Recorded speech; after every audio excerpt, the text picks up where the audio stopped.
Hello everyone, and welcome to the Saiyan What Ifs. So we are back with an interesting movie on what if Goku was the Saiyan who defied Zeno and became the true Omni-King, Goku x Vados x Android 21. But before we start, I just want to remind you to please subscribe to my channel and hit the like button if you enjoy my content.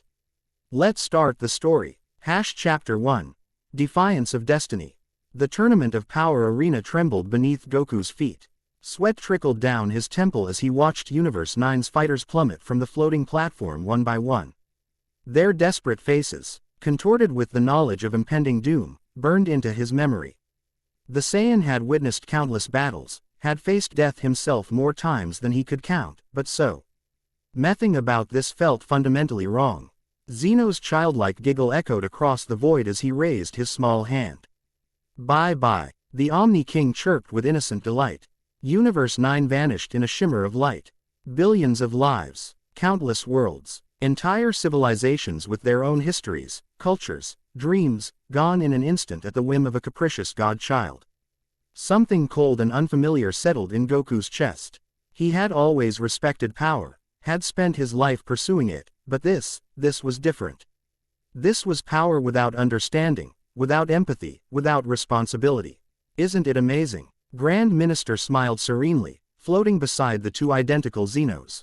The absolute authority of Omni-King. Truly, there is no higher power in existence. Goku's fists clenched involuntarily. The tournament continued around him, fighters clashing, universes struggling for survival, but a strange clarity was crystallizing in his mind. He had always fought to protect his loved ones, his planet, his universe. But who protected the multiverse from its protector? Son Goku. A cool, melodious voice cut through his thoughts. Your opponent is approaching. This is hardly the time for philosophical contemplation. Vados stood at the edge of the arena, her tall staff gleaming. The angel's silver-blue hair framed a face of timeless beauty, her expression a careful mask of neutrality. But something in her eyes, a fleeting shadow, perhaps, suggested she understood his disquiet. Yeah, Goku nodded, rolling his shoulders. Thanks for the heads up. He dispatched his opponent with efficient precision rather than his usual exuberant combat style. Throughout the remainder of the preliminary matches, Goku fought mechanically, his mind elsewhere. Each time Zeno heard at a particularly violent exchange, each time the Omni-King clapped with delight at a fighter's elimination, Goku felt that cold feeling expand. Between battles, he found himself watching Vados. Unlike her brother Whis, who maintained a cheerful detachment, Vados seemed to observe the proceedings with a subtle air of, was it resignation? Her eyes occasionally flicked toward the Zenos, her grip tightening imperceptibly on her staff when another universe faced elimination. During a brief respite, Goku approached her. Vados, he said quietly, has it always been this way? Zeno destroying entire universes like their toys. Quote, her eyes widened fractionally, the angel equivalent of profound shock. Son Goku, she replied, her voice barely audible, such questions are dangerous, even for you. I ain't afraid of dangerous questions. Perhaps you should be. Her eyes met his, and for a moment, her ageless facade cracked. The cosmic hierarchy has existed since time immemorial. Angels serve. Gods of destruction balance. Supreme Kais create. And Zeno presides over all with absolute authority. That doesn't make it right. A fleeting, enigmatic smile touched her lips. Right and wrong are mortal concepts. Son Goku. The cosmic order simply is. I don't buy that, Goku said, his voice gaining conviction. Power without responsibility ain't power at all, it's just bullying. I've spent my whole life getting stronger, but I never wanted strength just to lord it over others. Vados studied him with new interest. You continue to surprise me, Saiyan. Most mortals who achieve even a fraction of your power become corrupted by it. Maybe that's because. Their conversation shattered as an earth-shattering boom resonated through the arena. Universe 3's Mechan, Ikal fighters had combined into a colossus that was currently battling Universe 11's Pride troopers. The resulting shockwaves sent several fighters from Universe 2 tumbling toward the edge. Among them was Ribrianne, whose powers of love had made her formidable despite Goku's initial dismissal of her abilities. She scrabbled at the edge, genuine fear replacing her usually confident expression. Without hesitation, Goku flashed across the arena in a burst of blue light, his hand closing around her wrist just as she slipped off the edge. "I gotcha," he said, pulling her to safety. "Why?" Ribrianne stared up at him. Confusion evident. "We are opponents. My elimination would benefit you." Goku shrugged. "Didn't seem right, you going out like that. Wasn't even a proper fight. Your mercy may cost your universe its existence," she warned. "Maybe." He grinned, the expression somehow both carefree and determined. "But I'd rather go out fighting my way than win by watching others fall." From across the arena, Vados observed the exchange, her impassive mask slipping just enough to reveal something like wistful appreciation. For millennia, she had watched civilizations rise and fall, had served gods who viewed mortal lives as trivial amusements. And yet this Saiyan, with his impossible strength and equally impossible kindness, continued to defy cosmic conventions. The tournament progressed with brutal efficiency. Universe after universe fell before Zeno's cheerful erasure. Each time, Goku's expression darkened further. When Universe 6 faced elimination, he found himself watching Vados. Her brother Whis maintained his placid smile, but Vados, who had guided Universe 6 for eons, showed the faintest tremor in her hand as Champa and his fighters dissolved into nothingness. In that moment of vulnerability, their eyes met across the diminishing arena. Something unspoken passed between them, recognition, perhaps, of a shared understanding that transcended their respective positions in the cosmic hierarchy. The final phase of the tournament narrowed to Universes 7 and 11. Jiren, the impossibly powerful Pride Trooper, stood before Goku like an immovable mountain. Their battle, shook the foundations of the void itself, forcing even the Omni-Kings to erect a protective barrier around their viewing platform. "Magnificent," the Grand Minister exclaimed as Goku's Ultra Instinct court form manifested fully for the first time. To think a mortal could achieve such divine movement. The angels watched with unprecedented interest. Whis nodded approvingly at his student's achievement. Vados, however, seemed to be watching something beyond the physical battle, something in Goku's eyes that reflected more than just combat focus. Jiren finally fell, though the victory cost Goku nearly everything. He collapsed to his knees, body trembling from exertion, Ultra Instinct fading as his mortal form reasserted its limitations. The tournament of power had concluded. Universe 7 had survived. "Impressive, Son Goku." Zeno clapped delightedly. "You were so cool, so strong. We want to see more." The other Zeno added, "Maybe another tournament. We could erase more universes." Something snapped within Goku. Rising to his feet despite his body's protests, he looked directly at the Omni-Kings, a breach of protocol that made even the Grand Minister's eyebrows rise. "No," Goku said quietly. The word hung in the void like a physical thing. The surviving fighters, the gods, the angels, all froze in collective shock. "No more erasures," Goku continued, his voice gaining strength. "No more treating lives like they don't matter." "Son Goku," Beerus hissed in warning. "What are you doing?" Zeno tilted his head curiously. "But we're the Omni-Kings. We can just because you can doesn't mean you should," Goku replied, taking a step forward. "I've spent my life fighting stronger opponents, pushing past my limits, but I never wanted power just to destroy. Power comes with responsibility." The Grand Minister floated forward, his perpetual smile now strained. "Son Goku, while your achievement in this tournament is commendable, you overstep the cosmic hierarchy." "As wrong," Goku interrupted. "I've seen enough. All those universes, all those lives, gone because of a game." The temperature in the void seemed to drop. The Grand Minister's expression hardened. "You dare question the divine order? Perhaps we were mistaken about Universe 7's worthiness to continue existing." "Perhaps you were," Goku agreed, surprising everyone. "But I ain't taking it back. If standing up for what's right means facing erasure, then so be it." Vados moved then, a subtle shift that positioned her just slightly closer to Goku than protocol would dictate. The movement was minuscule, but spoke volumes to those who understood angel behavior. After eons of perfect obedience, this tiny act of positioning was nothing short of revolutionary. The Zenos exchanged glances, their childlike faces showing rare confusion. "Goku is our friend," one said uncertainly. "But he's being not fun. Maybe we should erase him," the other suggested, raising a hand. I wouldn't, Goku said, his voice calm despite the cosmic threat leveled at him. Energy began to swirl around his form. Not the defensive aura of a fighter preparing for battle, but something different, something new. The power of Ultra Instinct flowed through him again, but tempered now with something that looked almost like divine light.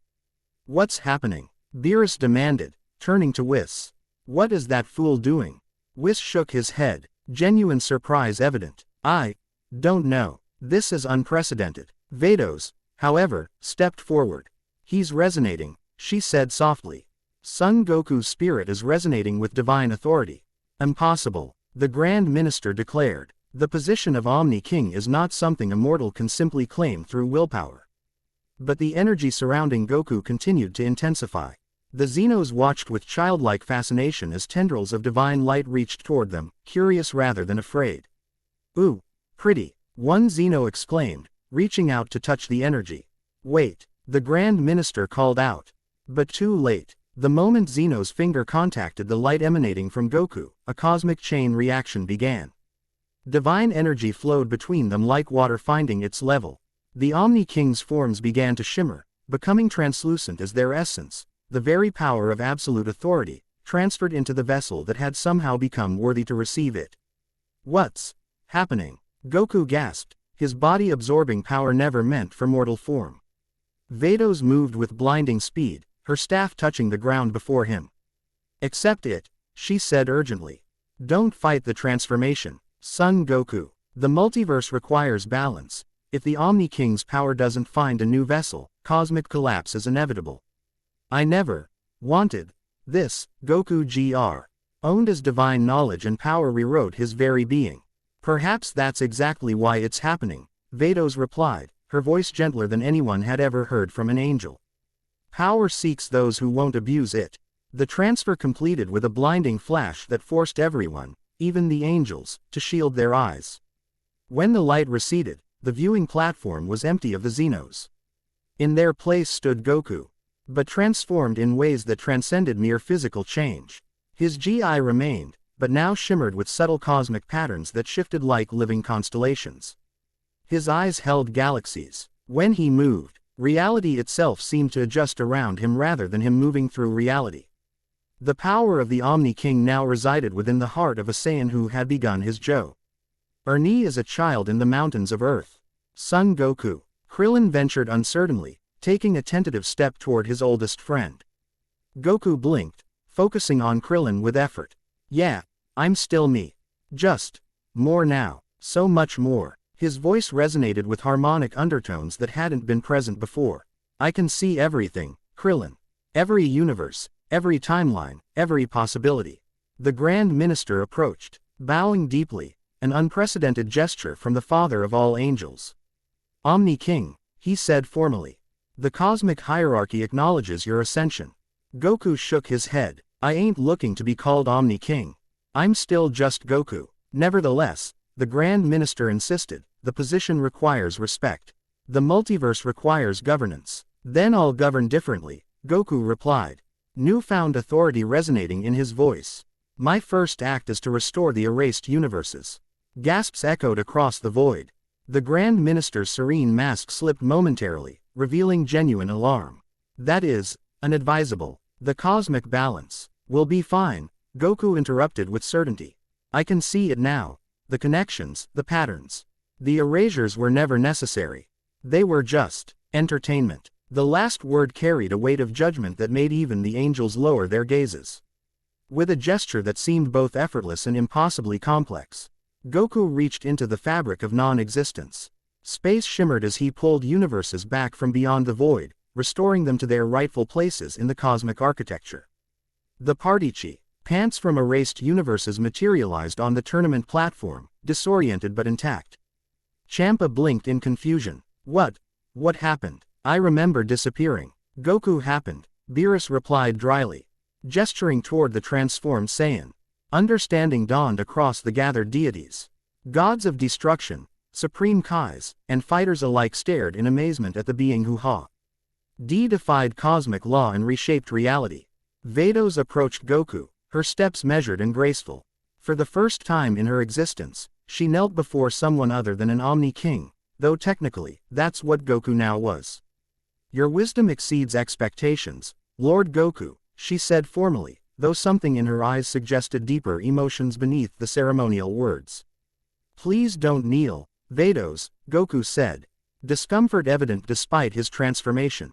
He extended a hand to help her rise. I'm still me. When their hands touched, a subtle resonance passed between them, divine energy recognizing divine energy. For an angel who had existed since nearly the beginning of time, the sensation was shockingly novel. Vados's eyes widened fractionally. You retain your original consciousness, she observed. Genuine curiosity in her voice. Previous cosmic transfers resulted in complete personality absorption. Yet you remain, Goku. He grinned, the familiar expression somehow completely at odds with and perfectly suited to his new divine countenance. Yeah, well, I'm pretty stubborn. The Grand Minister cleared his throat.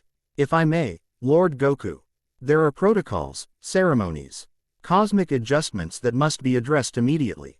The transition of Omni-King authority requires careful management to prevent multiversal instability. Goku nodded, suddenly serious. I understand. But first, he turned to face the gathered participants from all universes. The tournament of power is over. No more universes will be erased for entertainment. Go home. Live. Protect your people. The relief that washed over the assembled fighters was palpable. Even the gods of destruction seemed to relax slightly, though many cast uncertain glances at this unprecedented development in the cosmic hierarchy. As the tournament participants began to disperse, returning to their respective universes, Goku found himself standing with the angels and the Grand Minister in the increasingly empty void. There is much you must learn, the Grand Minister said, his tone carefully neutral. The responsible existence are considerable. I'll need help, Goku admitted readily. They never been good at the complicated stuff. The angels will instruct you in cosmic governance, the Grand Minister replied with a slight bow. It is our purpose to serve the highest authority. Goku looked uncomfortable. I don't want servants. I want advisors, friends. The concept seemed to genuinely perplex the Grand Minister. Friends. With the Omni-King. That is, unorthodox. Get used to unorthodox, Goku said with a smile that somehow managed to be both friendly and resolute. Things are gonna be different now. His gaze drifted to Vados, who was watching him with an expression that, for an angel, bordered on fascinated. Vados, would you be willing to help me figure all this out? You seem to understand what I was thinking, even before all this happened. The request, not an order, but a genuine request, caught the angel off guard. For countless eons, she had served without question, had maintained perfect decorum in the face of cosmic whims that sometimes resulted in unimaginable destruction. Now, this former mortal who held the power to erase all existence was asking for her help as if they were equals. I would be honored, she replied carefully, to serve as advisor to the Omni-King. Just Goku, he corrected automatically. That would be inappropriate, the Grand Minister interjected. The position demands proper. The position is what I make it, Goku interrupted. A flash of divine authority momentarily overwhelming his casual demeanor. The void itself seemed to vibrate with his words before he reigned in the power. Sorry, still getting used to this. But I meant what I said. I'm still Goku, and I want people to call me Goku. The Grand Minister inclined his head in acquiescence, though his expression suggested this would be only the first of many protocol battles to come. Lord Goku, then, Vados offered as compromise. A minimal honorific that acknowledges your position while respecting your preference. Goku sighed but nodded. I guess that works. Better than all that Omni-King stuff. As the remaining fighters departed through divine portals, Goku noticed his friends from Universe 7 hovering uncertainly nearby. Vegeta's expression was an unreadable mask, while Gohan looked both proud and concerned. Krillin, Piccolo, and the others simply seemed overwhelmed. You guys head back, Goku called to them with a reassuring smile. I've got some cosmic stuff to figure out, but I'll come visit soon. Dad, Gohan began, clearly struggling with the implications of his father's transformation. It's okay, son, Goku said, floating over to place a hand on Gohan's shoulder. I'm still me, just with a bigger job now. HMPH, Vegeta finally spoke, arms crossed. Only you would stumble into becoming the ruler of all existence, Kakarot. Goku laughed, a sound that now carried harmonic overtones that rippled pleasantly through reality. Yeah, I guess I've got a knack for finding trouble. Or perhaps, Vados suggested quietly, trouble has a knack for finding those capable of handling it. The comment earned her a curious look from both Saiyans before Vegeta shook his head and turned away. Don't get too full of yourself, Kakarot. God or not, I'll still surpass you someday. Looking forward to it, Goku replied with genuine enthusiasm. As the Universe 7 fighters departed, Goku found himself alone with the angels and the Grand Minister in the vast emptiness of the tournament void. The full weight of his new reality began to settle on him. He was now responsible for all existence, for countless lives across multiple universes. For the very fabric of reality itself. I have no idea what I'm doing, he admitted, running a hand through his hair in a gesture that was purely Son Goku, despite the divine power now flowing through him. That, Vados said with unexpected warmth, is already an improvement over the previous administration. The Grand Minister shot his daughter a sharp look, but Goku L'd, the sound causing small ripples of pleasant energy to spread through the void. I suppose, the Grand Minister said with formal precision, we should proceed to the palace of the Omni-King to begin your orientation. Palace, Goku repeated, looking somewhat alarmed. I don't need a palace. Can't I just go home to Earth? The Grand Minister's expression suggested he was developing Edish, a condition angels were not supposed to experience. Lord Goku, the Omni-King must reside at the nexus of all realities to properly monitor the multiverse. The palace exists at the precise center of all creation for this purpose. Goku frowned, considering this. I guess that makes sense. But I'm still gonna visit Earth regularly. And I want my friends to be able to visit me too. That would be highly irreg. It will be arranged, Vados interrupted smoothly, earning another sharp look from her father. Perhaps we should proceed to the palace now.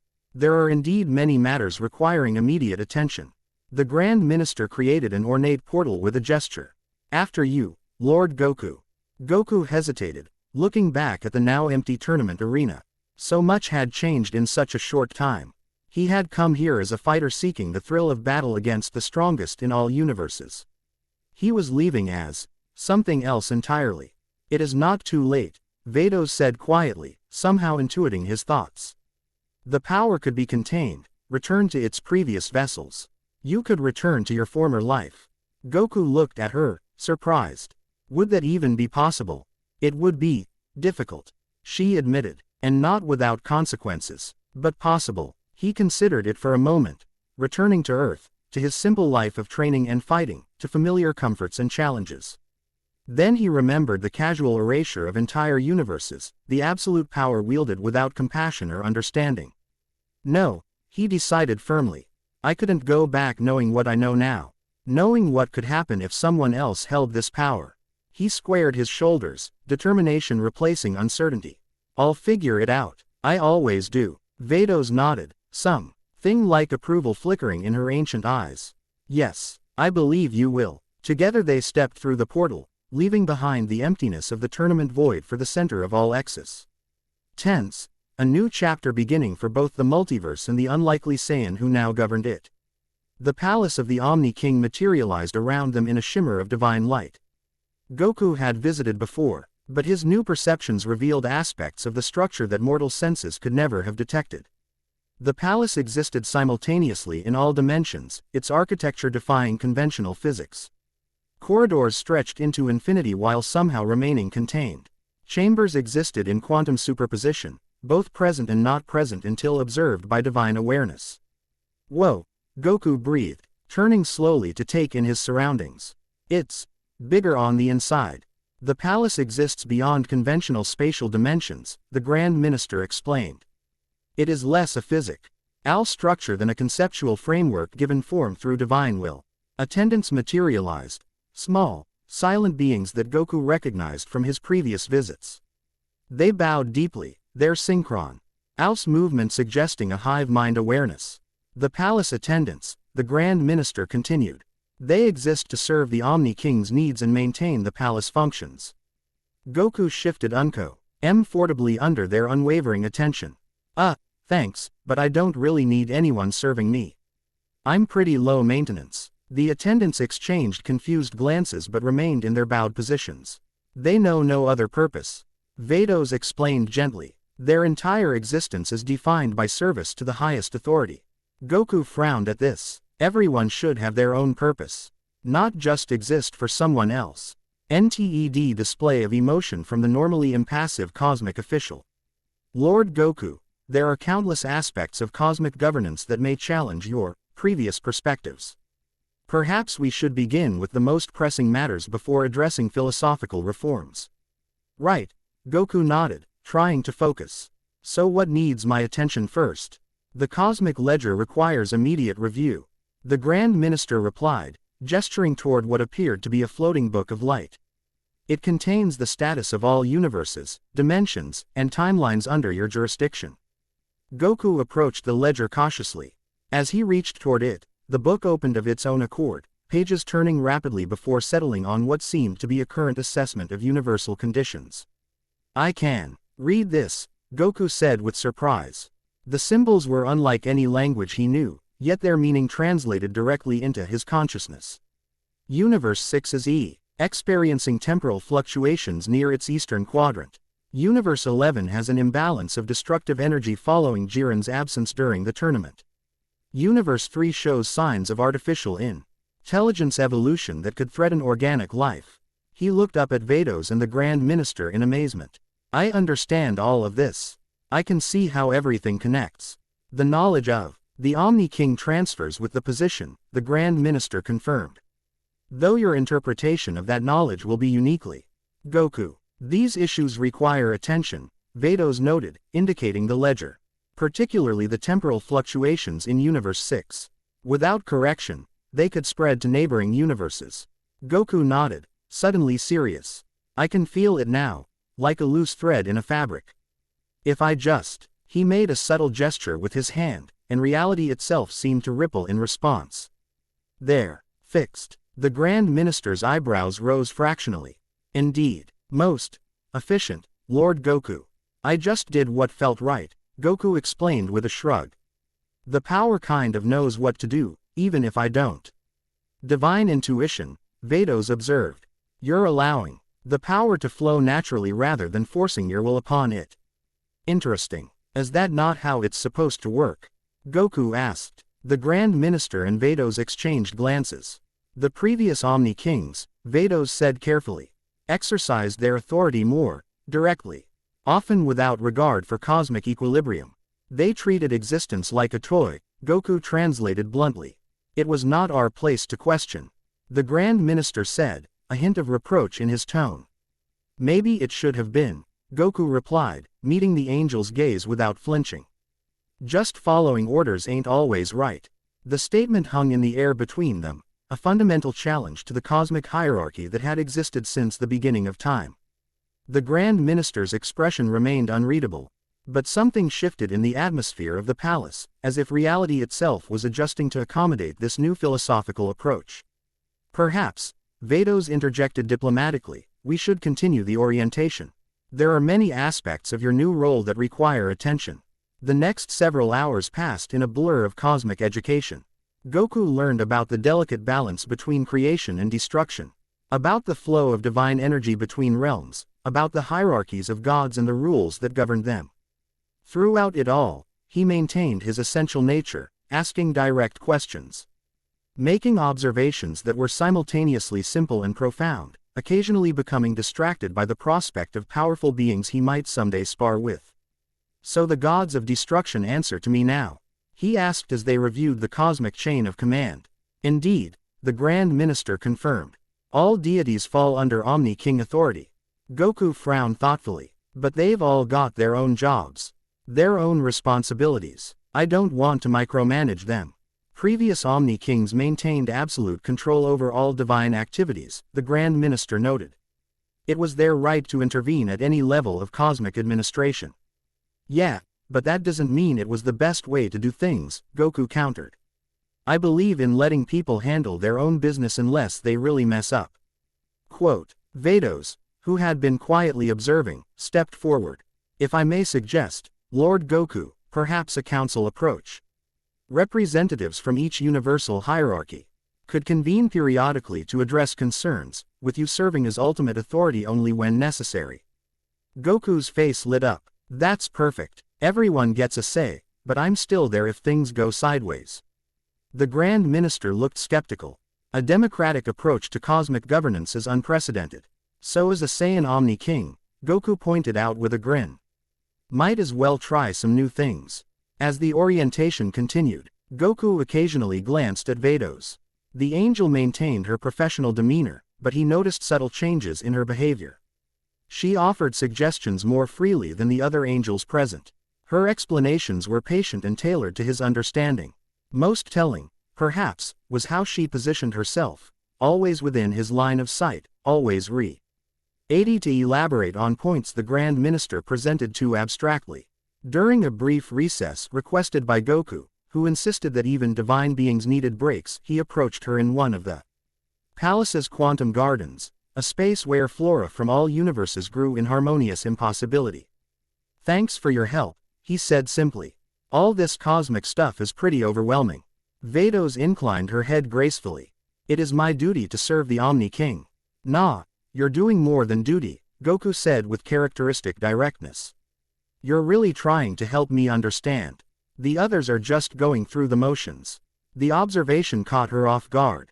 For countless eons, Vados had maintained perfect angel decorum, her thoughts and feelings hidden beneath an impassive exterior. Yet this former mortal, now divine but still retaining his straightforward perception, had seen through her careful neutrality.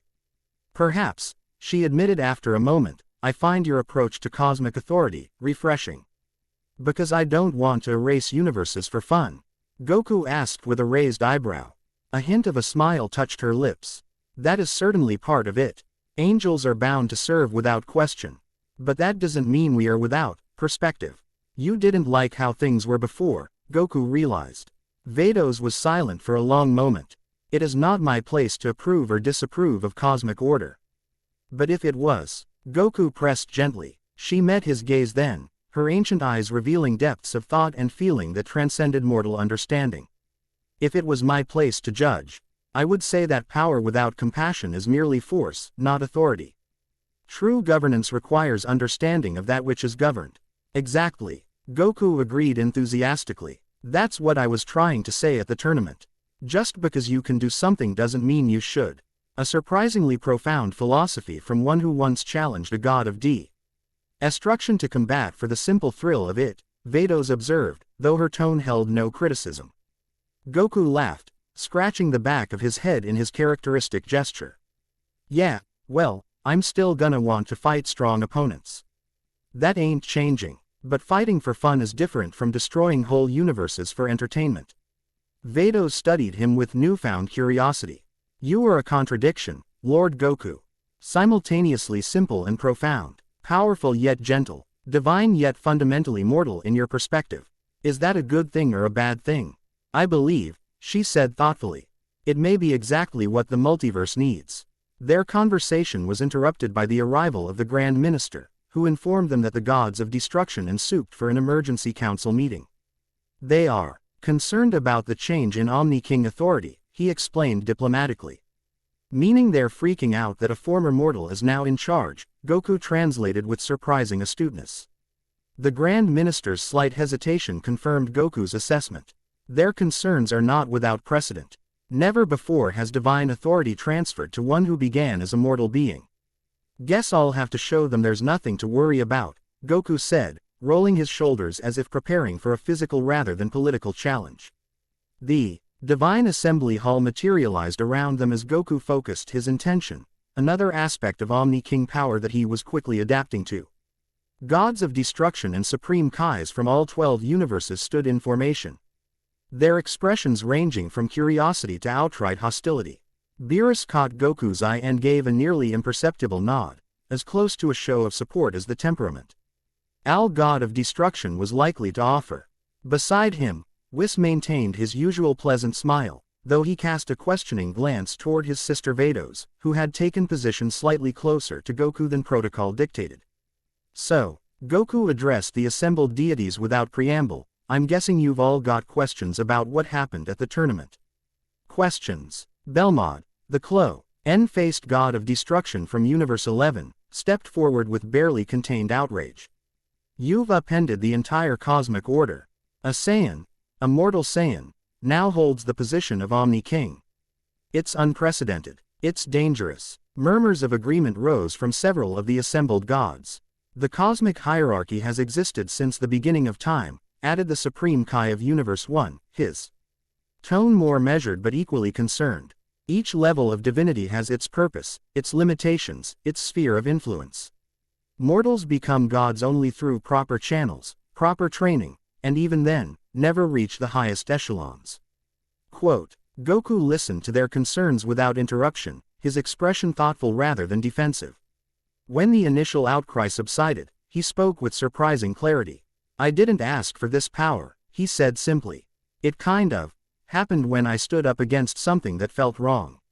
But now that I have it, I'm gonna use it better than it was used before. Better, scoffed Quatella, the mouse-like god of destruction from Universe 4. What does a former mortal know about cosmic balance? About the necessities of destruction and creation?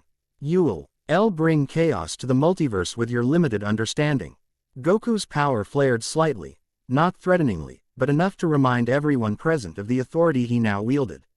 The assembly all trembled momentarily before he reigned in the divine energy. Sorry about that, he said, genuinely apologetic for the display. Still getting used to the power. But here's the thing, I might not understand everything about cosmic balance yet, but I understand something the previous Omni-Kings didn't seem to get. Every life matters.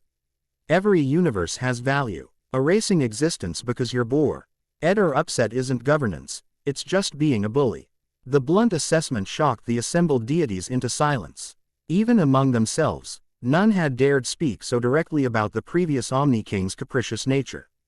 The tournament of power was meant to entertain the Omni-Kings while reducing the number of universes to a more manageable level, the Grand Minister stated, his tone neutral. It was their divine right to shape existence as they saw fit. Maybe, Goku conceded, but that doesn't make it right. And now it's my divine right to do things differently. He turned to address the assembled gods directly. I ain't looking to micromanage how you all do your jobs. Gods of destruction still need to destroy when necessary for cosmic balance. Supreme Kais still need to create and guide civilizations. I'm not changing your duties. I'm just changing how the top authority approaches things. And how, exactly, do you intend to approach things? Champa asked, less hostile than some of his counterparts but clearly skeptical. With respect, Goku replied simply. For life, for existence, for the responsibility that comes with power. No more erasing universes because of personal whims. No more treating mortals like toys. No more cosmic bullying. The straightforward declaration resonated through the assembly hall, carrying the weight of divine law. Several of the gods exchanged glances, reassessing this unusual new authority. You restored the erased universes, observed Kai, Supreme Kai of Universe 11.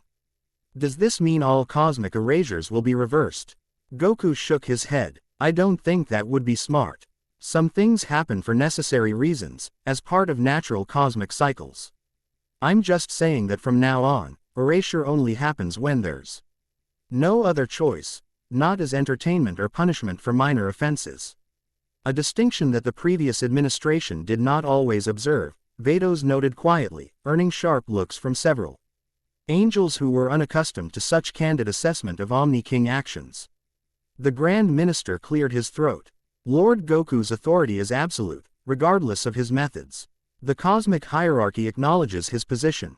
As must we all. It was a reminder rather than a suggestion. The angels and gods had no choice but to accept this new reality.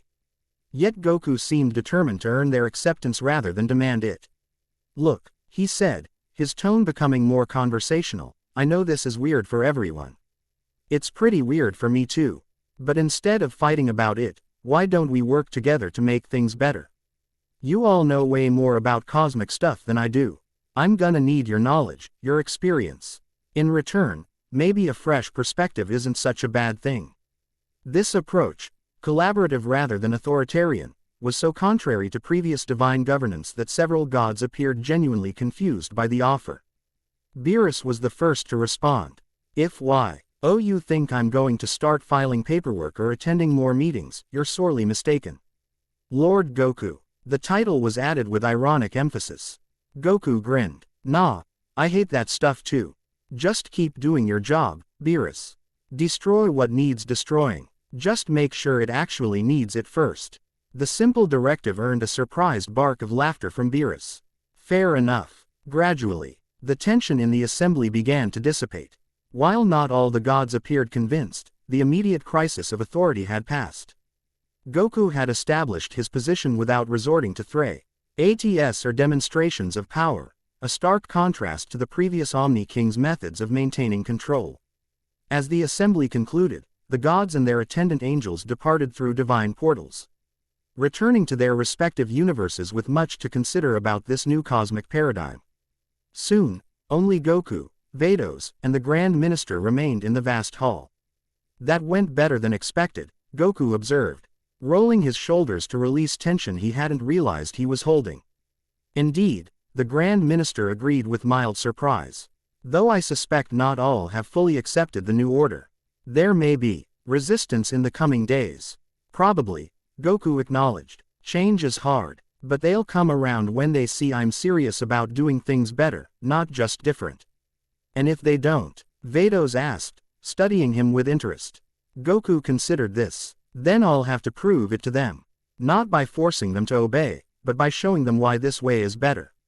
The Grand Minister exchanged a glance with Vados. A novel approach to cosmic governance. The effectiveness remains to be seen. Father, Vados said, addressing the Grand Minister directly. Perhaps we should allow Lord Goku some time to acclimate to his new surroundings. The day has been eventful. Of course, the Gru with a formal bow. Lord Goku, your personal chambers have been prepared. The attendants will show you the way when you wish to retire. We shall continue orientation tomorrow. With that, he vanished in a shimmer of divine light, leaving Goku alone with Vados in the vast assembly hall. He doesn't approve of me, Goku observed once the Grand Minister had departed. My father has served the cosmic hierarchy since its inception, Vados replied carefully. Change is challenging for those who have maintained the same purpose for billions of years. And what about you? Goku asked, turning to face her directly. Is change challenging for you too?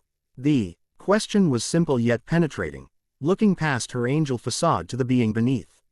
For a moment, Vados seemed to consider maintaining her professional distance. Then something shifted in her expression. Change, she said softly, can also be liberation, Lord Goku. The words held layers of meaning that Goku, despite his newfound cosmic awareness, couldn't fully decipher. But he understood. Enough. Vados had chosen to ally herself with his vision, not merely out of duty, but out of genuine belief. Just Goku, he reminded her with a smile. At least when it's just us talking. That would be highly irregular, she replied. Though a hint of amusement softened her formal tone. I'm getting the feeling that highly irregular is gonna be the theme going forward, Goku said with a laugh. Indeed, Goku, Vados conceded, testing the informal address. It felt strange on her tongue after eons of perfect protocol, yet somehow appropriate for this unprecedented situation.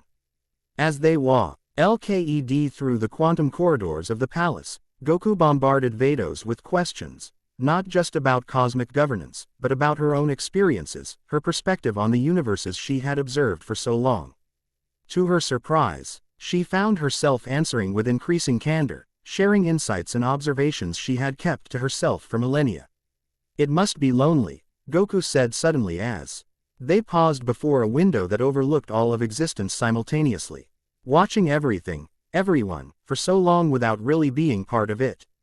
The observation struck Vados with unexpected force. No one, certainly no divine being, had ever considered the emotional experience of an angel's existence. We are not meant to form attachments, she replied carefully. Angels observe, serve, and maintain cosmic balance. Personal considerations are irrelevant. That sounds like something someone else told you, not something you believe, Goku said with surprising insight. Vados studied him with newfound curiosity. This being, Divine now but still fundamentally shaped by his mortal experiences, perceived things that had eluded the notice of gods and cosmic entities. Perhaps that was precisely why the power had chosen him. Perhaps, she acknowledged, there are aspects of existence that even angels might wish to experience more directly. Then you should, Goku said simply. Experience things, I mean. Form attachments, have opinions, live a little. You suggest fundamental changes to the nature of angel existence, Vados noted, though without disapproval. Goku shrugged. Why not? Everything else is changing. Maybe it's time for angels to be more than just servants. The concept was revolutionary. Angels with autonomy, with personal desires and perspectives acknowledged rather than suppressed. The implications rippled through Vados's consciousness, both thrilling and terrifying in their potential. You truly intend to reshape the cosmic order, she observed. Not deliberately, Goku replied with characteristic honesty. I'm just doing what feels right. If that means things change, then I guess they needed changing.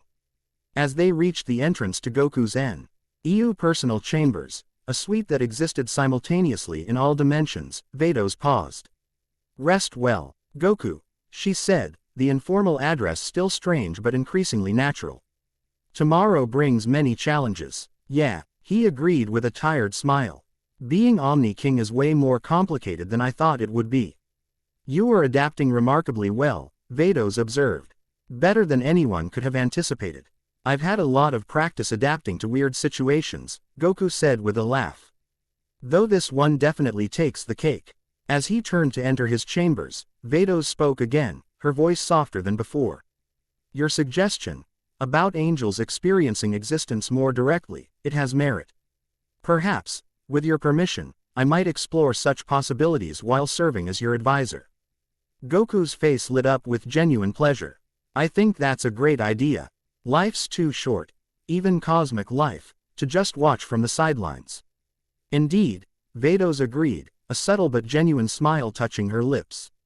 Until tomorrow, Omni-King Goku. Just Goku, he corrected automatically, earning another small smile from the angel before she vanished in a shimmer of divine light. Alone in his new chambers, Goku looked out at the multiverse spread before him like a living tapestry. He could see everything, every planet, every life form, every moment of joy and sorrow playing out across countless realities. The responsibility was overwhelming, yet somehow, he knew he could handle it. Not alone, perhaps, but with the right advisors, with Vados's insight and experience guiding him, he could reshape the cosmic order into something better than it had been before. Well, he said to the empty room that somehow contained all of existence, this is gonna be interesting. The universe, in its infinite wisdom, seemed to agree. Chapter 1 End Chapter 2, Cosmic Coronation. The palace of the Omni-King existed in a state of controlled chaos. Attendants flickered between dimensions, preparing the grand ceremonial hall for an event unprecedented in cosmic history. Crystalline chandeliers that contained miniature galaxies were polished to perfection. Floors crafted from materia, harvested from the first moments of creation gleamed with otherworldly luster. Every surface reflected infinite light in ways that would have blinded mortal eyes. Goku stood before a mirror that owed not just his physical form but the entirety of his being, mortal vessel housing divine power, Saiyan warrior bearing cosmic authority. This outfit feels weird, he complained, tugging at the ceremonial garments the attendants had provided. The traditional robes of the Omni-King, complex layers of fabric that seemed to contain constellations, hung awkwardly on his muscular frame. The ceremonial vestments have been worn by Omni-Kings since the dawn of the multiverse, the Grand Minister explained with strained patience. They contain symbolic elements representing your authority over all creation. They're also really uncomfortable, Goku countered, rolling his shoulders. Can't I just wear my gi? It's what I'm used to fighting in. The Grand Minister closed his eyes briefly, visibly counting to himself. Lord Goku, this is not a combat tournament. This is your formal installation as supreme authority over all existence. The proper attire is essential for. I believe we might reach a compromise. Vados interjected smoothly, stepping forward. Perhaps the ceremonial colors and symbols could be incorporated into a design more suited to Lord Goku's preferences. The essence of Tradition maintained while acknowledging the unique nature of our new Omni-King. Goku's face brightened. That sounds perfect. Something I can actually move in. The Grand Minister looked between them, noting how quickly Vados had aligned herself with Goku's perspective. Very well, he conceded with formal precision. I shall instruct the attendants to modify the ceremonial garments. Though I must insist on maintaining certain essential elements. As long as I can throw a punch without tearing anything, I'm happy, Goku said with his characteristic grin. As the Grand Minister departed to oversee these adjustments, Goku turned to Vados. Thanks for THG to feel like I was gonna suffocate in all that fancy stuff. The role of advisor includes preventing unnecessary conflicts, Vados replied, though a hint of amusement colored her typically neutral tone. Particularly when compromise serves all parties. You're good at finding middle ground, Goku observed. Must come from watching all those different universes for so long. Perspective is perhaps the most valuable gift of immortality, she acknowledged. Though it can also become a burden when one observes the same patterns repeating without end. And now things are changing, Goku said, studying her with unusual perceptiveness. Indeed they are. Something flickered in Vados's ancient eyes, not quite hope, perhaps, but a cautious anticipation that had been absent for eons. Their conversation was interrupted by a palace attendant who materialized with a bow. Lord Goku, the representatives from Universe 7 have arrived and request an audience before the ceremony. Universe 7. Goku's face lit up. My friends are here. Show them in right away. The attendant hesitated, glancing toward Vados. Protocol suggests that the Omni-King not receive visitors informally before the installation ceremony. It is tradition that, we're adjusting traditions today, Goku interrupted cheerfully. Bring them here. With Vados's subtle nod of approval, the attendant bowed again and vanished. Your friends are quite punctual, Vados noted. The ceremony isn't scheduled to begin for several hours. Bulma probably made sure everyone left early. Goku laughed. She hates being late for important stuff. A moment later, the quantum doors to Goku's preparation chamber shimmered, and familiar figures stepped through. Bulma led the procession, resplendent in formal attire that somehow managed to be both respectful and fashionable. Behind her came Vegeta, scowling in what appeared to be ceremonial Saiyan armor. Gohan and Piccolo followed, both looking somewhat uncomfortable in formal garb. Krillin, Android 18, and several other friends completed the group. Dad. Gohan stepped forward, clearly uncertain about proper protocol but unable to contain his emotions. Goku didn't hesitate. He crossed the room in an instant, embracing his son with a laugh. Gohan. Man, it's good to see you guys. The informal greeting broke the tension, and the room erupted in overlapping conversations as everyone tried to speak at once. So you really are cosmic royalty now, Bulma said, hands on her hips as she assessed Goku with a critical eye. I hope all that power hasn't gone to your head. Nah, just trying to figure out how to not mess everything up, Goku replied with characteristic honesty. HMPH, Vegeta crossed his arms. Only you would stumble into supreme cosmic authority and treat it like an inconvenience, Kakarot. Well, it does mean a lot less time for training, Goku said with genuine regret. This comment drew a bark of laughter from Vegeta. Some things never change, no matter how divine you become. Vados observed the interactions with fascination. In her millennia of existence, she had witnessed countless cosmic councils, divine assemblies, and celestial coronations. Never had she seen such informality in the presence of an Omni-King. Yet somehow, this easy camaraderie seemed more authentic than all the elaborate protocols and formal hierarchies that had defined cosmic governance for eons. As the friends caught up, a new figure appeared in the doorway, one Goku didn't immediately recognize. A woman with striking pink to white gradient hair and piercing eyes surveyed the room with analytical precision. Her attire was formal but practical, a white lab coat over what appeared to be a modified battle suit. Something about her presence commanded attention despite her quiet entrance. Ah! Bulma noticed the newcomer and gestured her forward. Goku, I'd like you to meet someone. This is Android 21. She's been working with me at Capsule Corporation on some revolutionary projects combining science and key manipulation.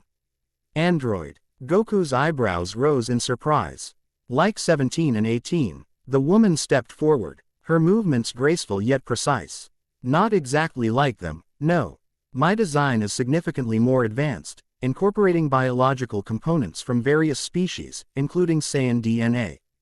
Her voice carried a subtle dual-tone quality, both warm and somehow mechanical. Dr. Gero's final creation, Android 18 explained, her expression carefully neutral. But unlike his other projects, she doesn't share his destructive priorities. I was activated after Dr. Gero's death, Android 21 elaborated. My programming was incomplete, allowing me to develop beyond my original parameters. She studied Goku with unabashed scientific interest. You've undergone a fascinating transformation. The integration of Omni-King essence with Saiyan physiology creates an unprecedented biological paradigm. Goku blinked, then laughed. You sound like Gohan when he gets all scientific. Nice to meet you, Android 21. Just 21 is fine, she replied with a small, calculated smile. I serve as Universe 7's scientific ambassador for the ceremony. Bulma thought having someone who could understand the metaphysical implications of your transformation might be beneficial. That's Bulma, always thinking ahead, Goku said appreciatively. 21's eyes narrowed slightly as she observed the interaction between Goku and Vados. And you must be the angel Vados. Your quantum signature is distinctive. She bowed with perfect precision. An honor to meet one who has observed the multiverse since its early formation. Vados inclined her head in acknowledgement, studying the android with newfound interest. You perceive quantum signatures. That is unusual for a being of your origin. My sensory capabilities extend beyond conventional parameters, 21 explained without pride or modesty, a simple statement of fact. It allows me to observe phenomena most would miss. Like what? Goku asked, genuine curiosity in his voice. 21 turned to him, her analytical gaze softening slightly. Like the fact that your divine transformation isn't yet complete. The Omni-King essence is still integrating with your Saiyan biology. The process appears to be accelerating certain ECTS of your evolutionary potential while your core consciousness remains remarkably stable. Vados raised an eyebrow, a most astute observation. Few would notice such subtle metaphysical processes. Few have my particular combination of sensory adaptations, 21 replied. Her attention remained fixed on Goku, her expression shifting from clinical assessment to something more personal. Your TRANS formation represents a fascinating intersection of mortal potential and divine power. I would very much like to study the process more closely, if you would permit it. Before Goku could respond, the Grand Minister reappeared, holding modified ceremonial garments. He paused, taking in the crowded chamber with a look of barely concealed disapproval. I see you've already begun receiving delegates, he noted with forced neutrality. Though customarily, such audiences would wait until after the formal installation. These aren't delegates, Goku corrected cheerfully.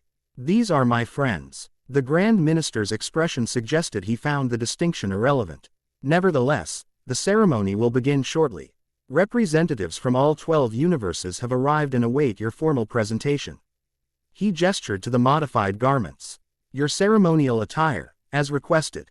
Goku examined the revised outfit with approval. The essential symbols and colors of the Omni-King been incorporated into a design reminiscent of his traditional GI, but with flowing elements that suggested cosmic authority without restricting movement. This is perfect, he exclaimed. See, compromise works out better for everyone. The Grand Minister's expression remained carefully neutral. Indeed. Now, if your friends would kindly proceed to the ceremonial hall, there are final preparations we must complete. Contingent filed out, 21 lingered briefly. Lord Goku, she said formally, though her eyes held intense scientific curiosity, I look forward to our future discussions about your transformation. The implications for understanding the relationship between mortal potential and divine essence are extraordinary. After they departed, Goku turned to Vados. She's intense, a most unusual creation. Vados agreed. Her perception extends beyond what should be possible for an artificial being. Most intriguing. She seemed really interested in how I changed, Goku observed as he began changing into his ceremonial garments. With good reason, Vados replied thoughtfully. Your transformation represents something unprecedented, a bridge between mortal and divine that has never before existed. For a being like Android 21, who exists at the intersection of multiple species and technologies, your evolution likely represents a fascinating parallel to her own existence. Goku considered this as he adjusted his new attire. I never thought about it that way. We're both kind of in between things, aren't we? A most astute observation, Vados said with genuine approval. Perhaps this is why the Omni-King essence chose you, your capacity to exist between worlds, to understand multiple perspectives. The ceremonial garments settled comfortably around Goku's form, the fabric somehow adjusting to his physique while maintaining its cosmic symbolism.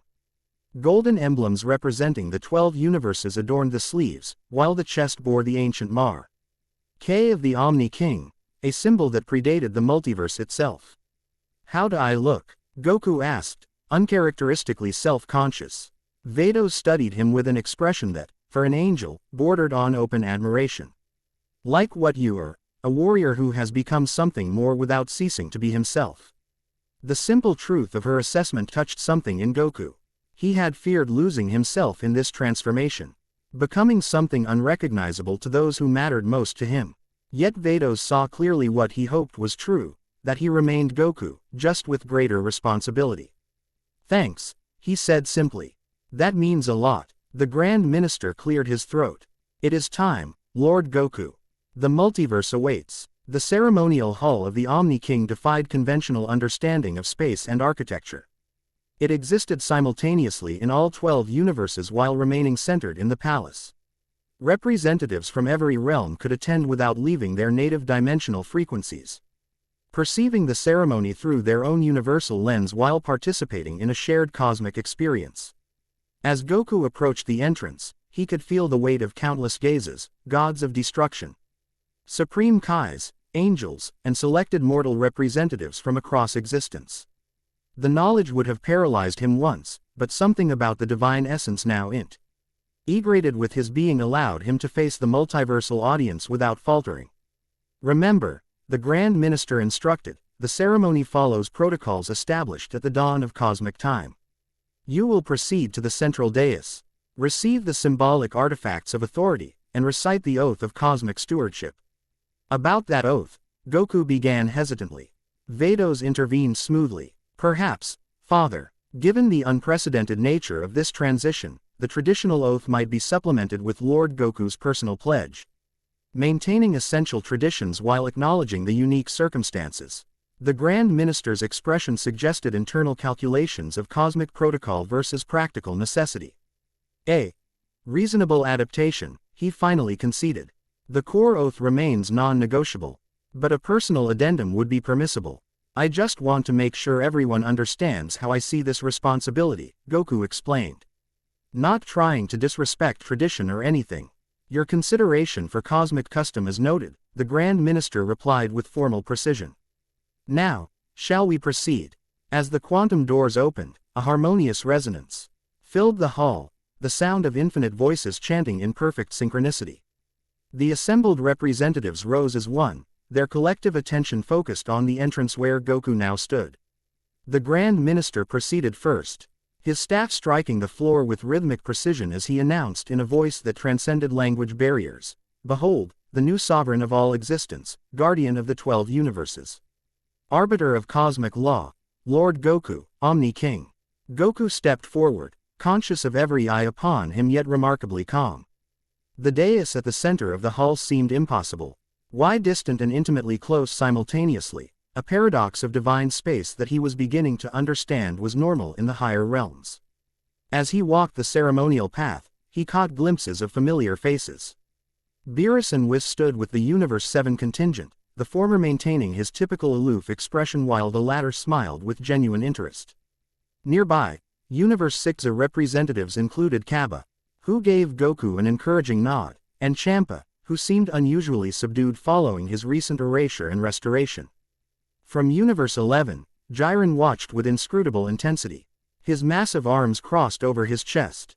Beside him, Belmod, the god of destruction, made no effort to hide his skepticism, his clown-like features twisted in a barely contained sneer.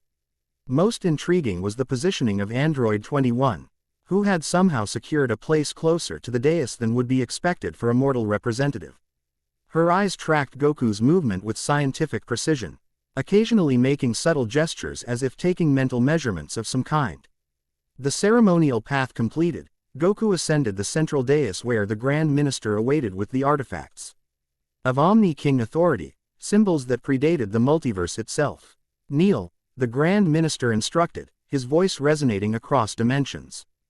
Goku complied, dropping to one knee before the assembled multiverse. The gesture felt strange. He had never willingly knelt before any opponent, yet this wasn't about submission but acceptance of responsibility. "Do you, Son Goku, accept the mantle of Omni-King, with all authorities and responsibilities therein?" the Grand Minister intoned. "I do," Goku replied, his voice carrying unexpected resonance.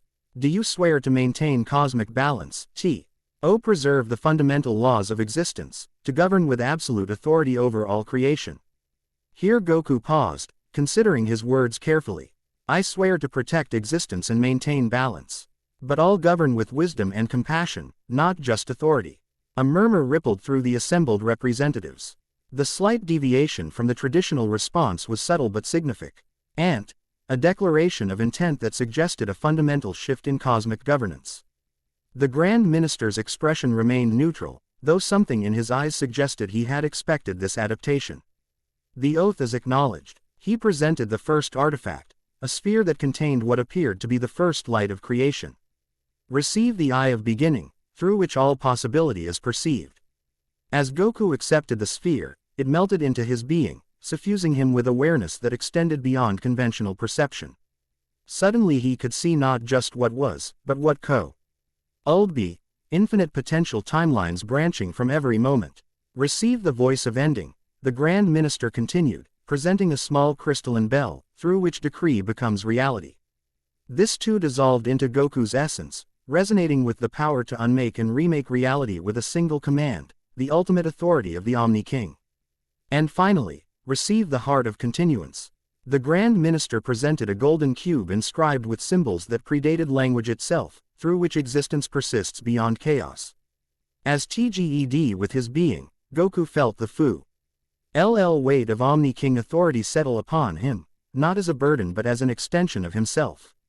The power to create, preserve, and destroy all existence now resided within him, integrated with his Saiyan spirit and human heart. Rising to his feet, Goku faced the assembled multiverse. The traditional ceremony called for a formal declaration of authority, a statement of absolute dominion over all creation. But as he stood before representatives of 12 universes, Goku chose a different path. "I never asked for this power," he began, his voice carrying naturally to every corner of the infinite hall. "I was just a fighter who couldn't stand by watching universes get erased for entertainment. But now that I have this responsibility, I promise to do things differently." He paused, his gaze sweeping across the assembled cosmic hierarchy. "I won't rule through fear. I won't erase existence on a whim. I believe power comes with responsibility, and the greatest responsibility is to protect those who can't protect themselves." Among the gods of destruction, several shifted uncomfortably. This philosophy represented a fundamental departure from cosmic tradition, where higher authorities exercised power without question or justification. "To the gods of destruction, supreme Kais, and angels, I respect your roles and your experience. I'm not here to micromanage how you do your jobs. I am here to make sure those jobs serve a greater purpose than just maintaining the status quo." Belmod, god of destruction of Universe 11, rose to his feet. "Forgive my interruption, Lord Goku," he said, his tone suggesting he found the title difficult to utter, but cosmic law has existed since the beginning of time. The hierarchy, the balance between creation and destruction, these aren't arbitrary traditions but fundamental necessities for existence itself. Goku nodded, acknowledging the concern. "I understand that balance is necessary. I'm not looking to eliminate destruction or prevent creation. I'm just saying that from now on, those powers need to be used wisely, not carelessly."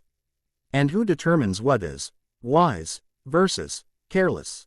Belmod pressed, his clown-like features hardening.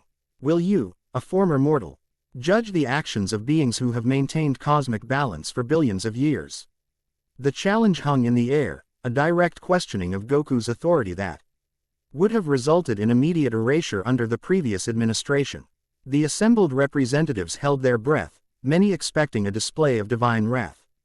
Instead, Goku smiled. That's a fair question. And yeah, there will probably be times when I need to make those kinds of judgments.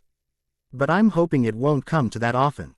If we all focus on doing what's right instead of just following rules because they've always been there, we might find better ways of keeping the multiverse in balance.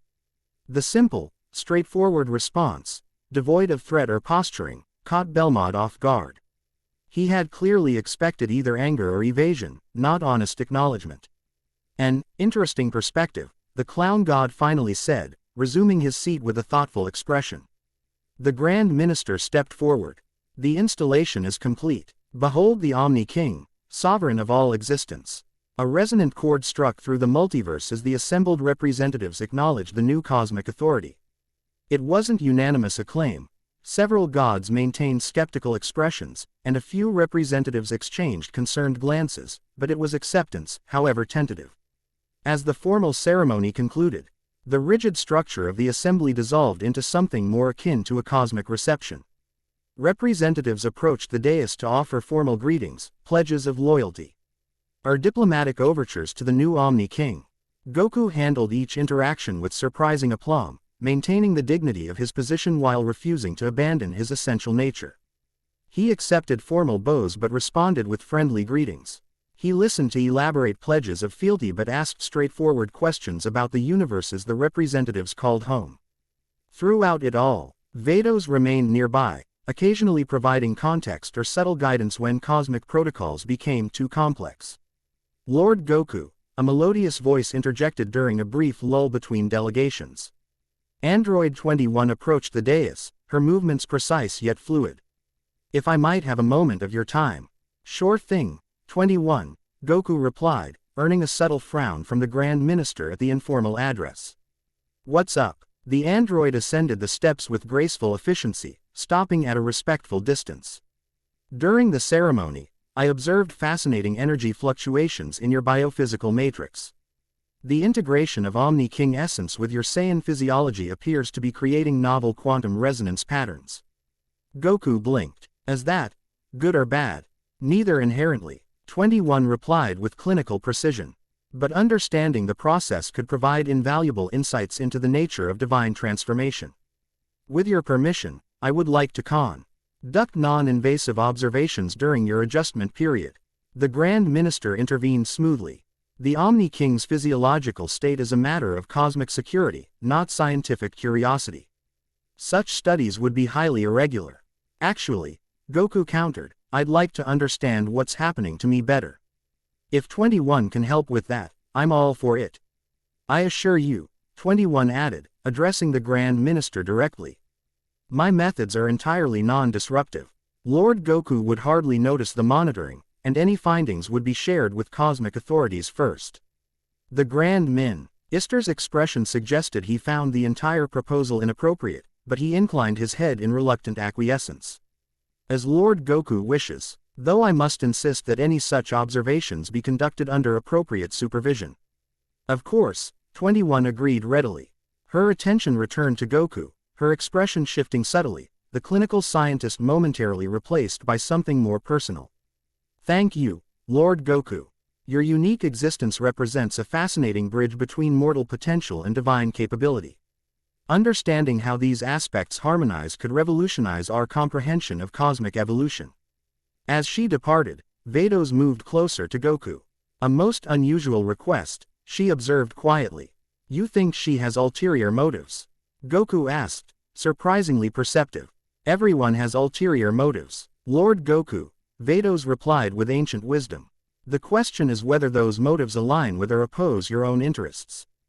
Android 21's curiosity seems genuine, but it would be prudent to remember that knowledge is its own form of power. Goku nodded thoughtfully. I'll keep that in mind. But I do want to understand what's happening to me. This whole transformation thing is pretty confusing. A sentiment many share about your ascension, a new voice interjected. Beerus approached, followed by Whis. The god of destruction offered a perfunctory bow, more acknowledgement than deference. Quite a speech, Lord Goku. Very inspirational. Thanks, Beerus, Goku replied cheerfully. Though I'm guessing you didn't find it all that convincing. Beerus's eyes narrowed slightly. Let's just say I've existed long enough to be skeptical of revolutionary changes to cosmic governance. Good intentions have paved many roads to catastrophe. Fair enough, Goku acknowledged. I guess I'll have to prove myself through actions, not just words. Indeed you will, Beerus agreed, though his tone held more curiosity than challenge. Though I must admit, watching you navigate these stodgy cosmic protocols without destroying the fabric of reality has been surprisingly entertaining. Whis smiled serenely. My former student continues to surprise. Who would have thought that the Saiyan who once confused Hawkeye with Wasabi would one day preside over all existence? And really similar. Goku protested with a laugh. As the reception continued, Goku ticked Belmod engaged in intense conversation with several other gods of destruction, their expressions suggesting disagreement rather than casual discussion. The god of destruction from Universe 11 occasionally cast glances toward the dais. His painted features set in barely concealed disapproval. Looks like not everyone's happy with the new management, Goku observed quietly to Vados. Change threatens those who have benefited from the status quo, she replied.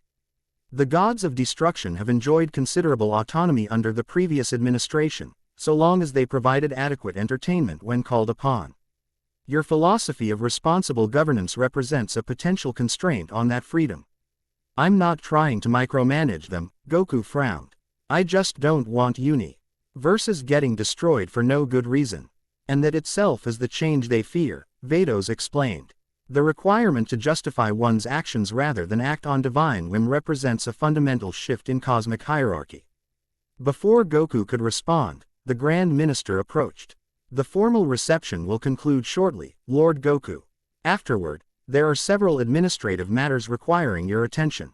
Goku suppressed a groan. More paperwork. Cosmic governance involves certain bureaucratic necessities, the Grand Minister replied with precise formality.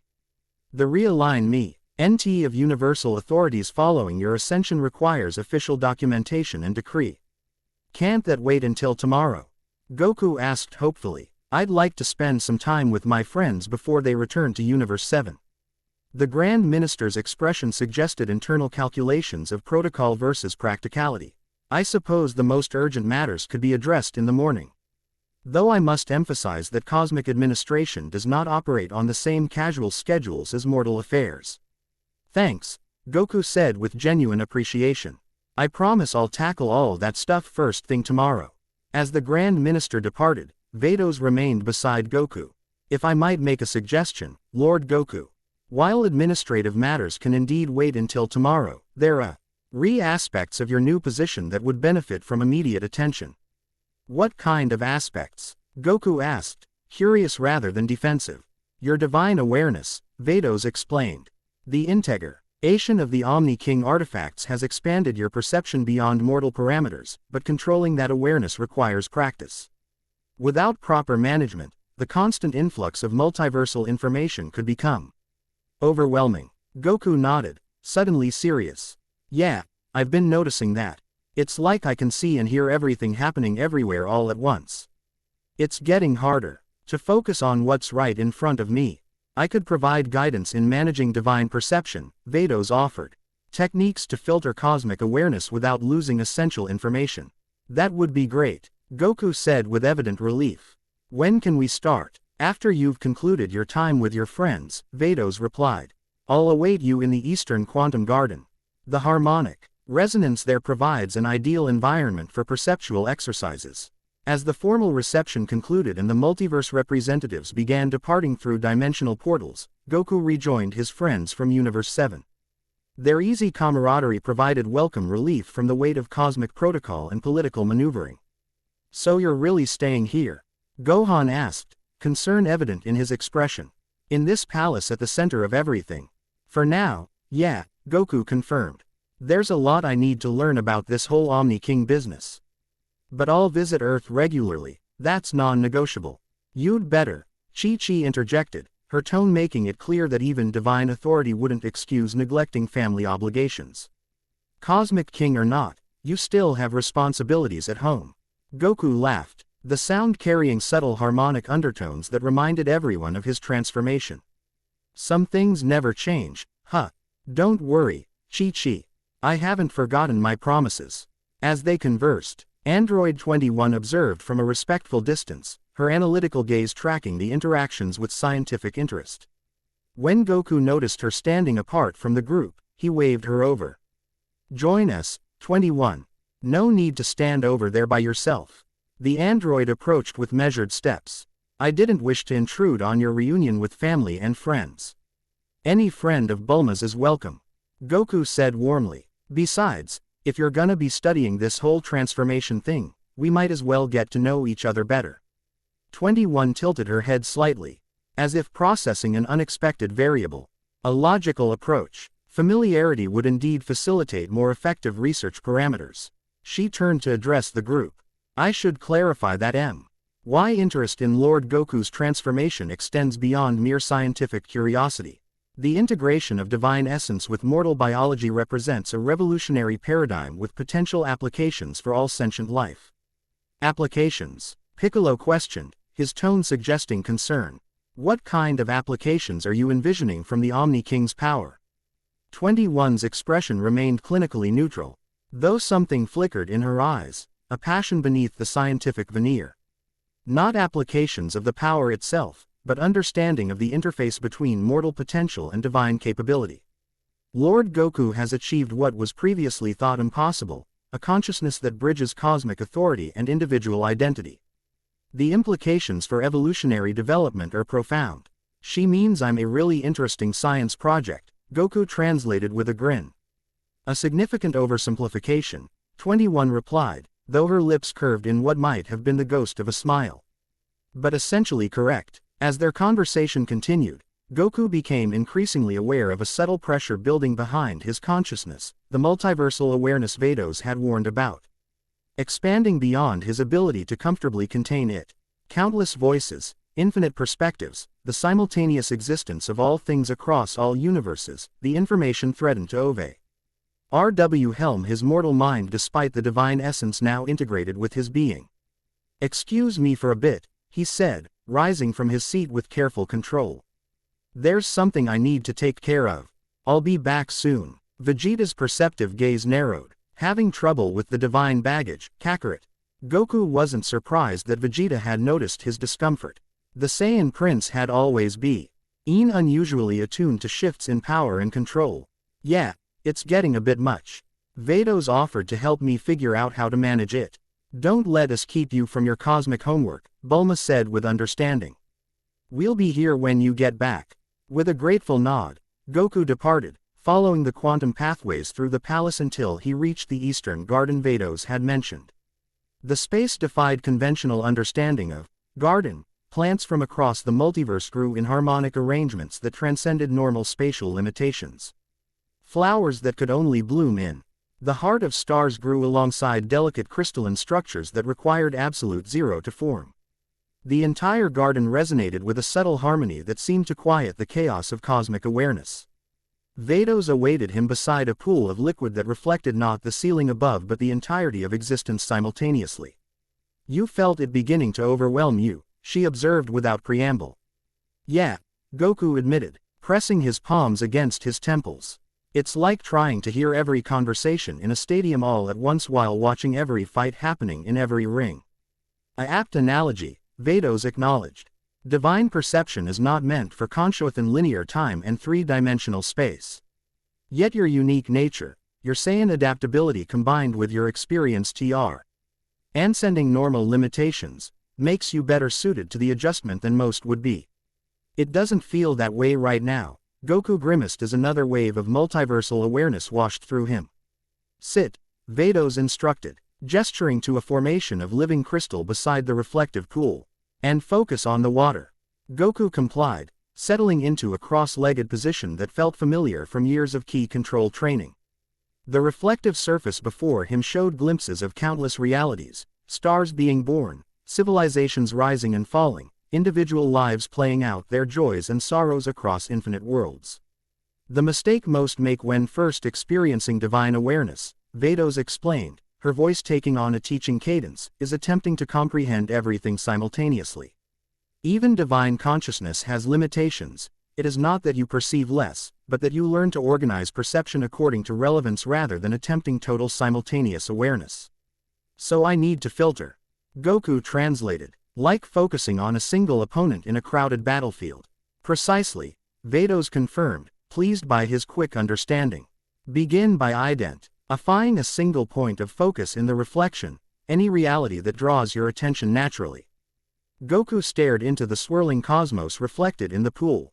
After a moment, his attention settled on a small planet in Universe 7, Earth. His adopted home. The reflection shifted, zooming into Show Capsule Corporation where his friends were now gathering after returning from the ceremony. Good, Vados encouraged. Now, maintain that focus while gradually expanding your awareness to include the solar system containing that point, then the galaxy, then the universe, but always with your chosen focus as the anchor for your perception. Goku followed her guidance, expanding his awareness in concentric circles while keeping Earth as his perceptual anchor. To his surprise, the overwhelming flood of cosmic information began to organize itself around this focal point, becoming manageable rather than chaotic. I can see everything, but Earth stays at the center, he said with wonder. Like it's the reference point for everything else. You are creating a perceptual hierarchy, Vados explained. Divine awareness does not mean perceiving all things equally at all times. It means having access to all information while maintaining the wisdom to prioritize what requires immediate attention. Like sensing ki, Goku realized. I can feel everyone's energy on Earth, but I don't focus on all of it at once. I pay attention to what's important or unusual. A perfect parallel, Vados agreed. Your experience with ki perception has prepared you well for divine awareness. The principle is identical, merely expanded to cosmic scale. For the next hour, Vados guided Goku through increasingly complex exercises in perceptual management.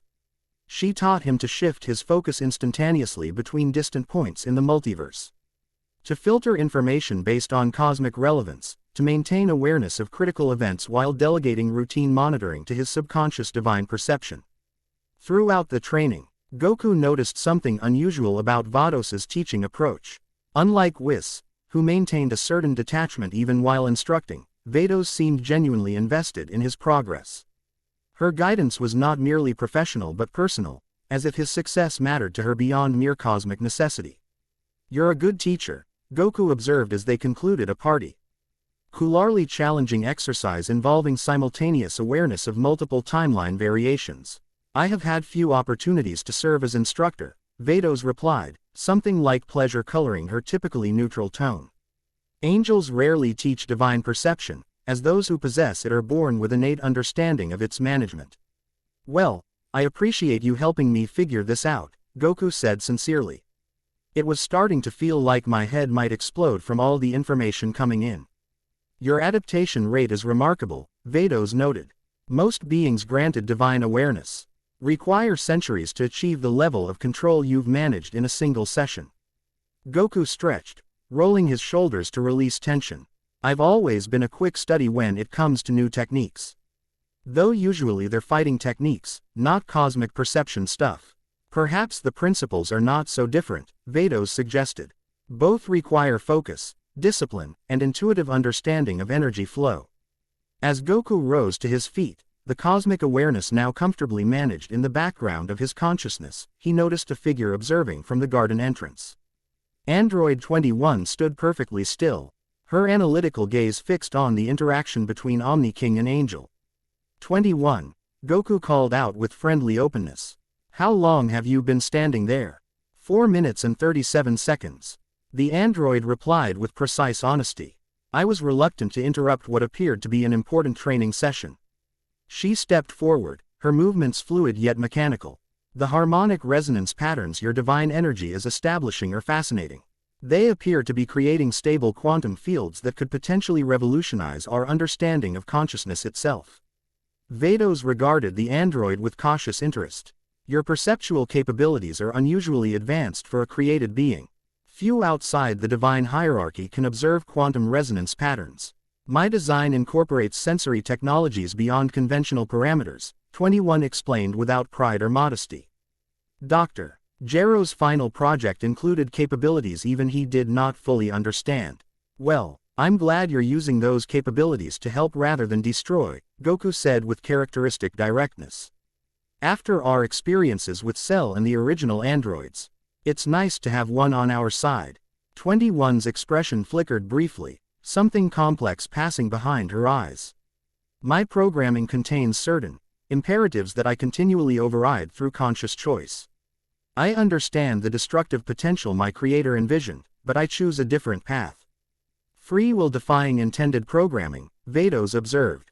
A parallel to Lord Goku's current evolution, divine power traditionally wielded with capricious authority now guided by compassionate intent. The android tilted her head, considering this comparison. An astute observation. Perhaps this is why I find Lord Goku's transformation so compelling. It represents conscious choice overriding established parameters, much like my own existence. I hadn't thought about it that way, Goku said, studying 21 with newfound understanding. Sounds like we both know what it's like to choose a different path than what was expected. Indeed, 21 agreed, something warming in her typically analytical gaze. Though your transformation represents a far more significant paradigm shift for the multiverse than my individual choices. Every choice matters, Goku countered with surprising philosophical depth. The small ones sometimes as much as the big ones. That's something I've learned over the years. Their conversation was interrupted by the arrival of a palace attendant, who bowed deeply before addressing Goku. Lord Goku, your friends from Universe 7 are preparing to depart and request your presence to bid them farewell.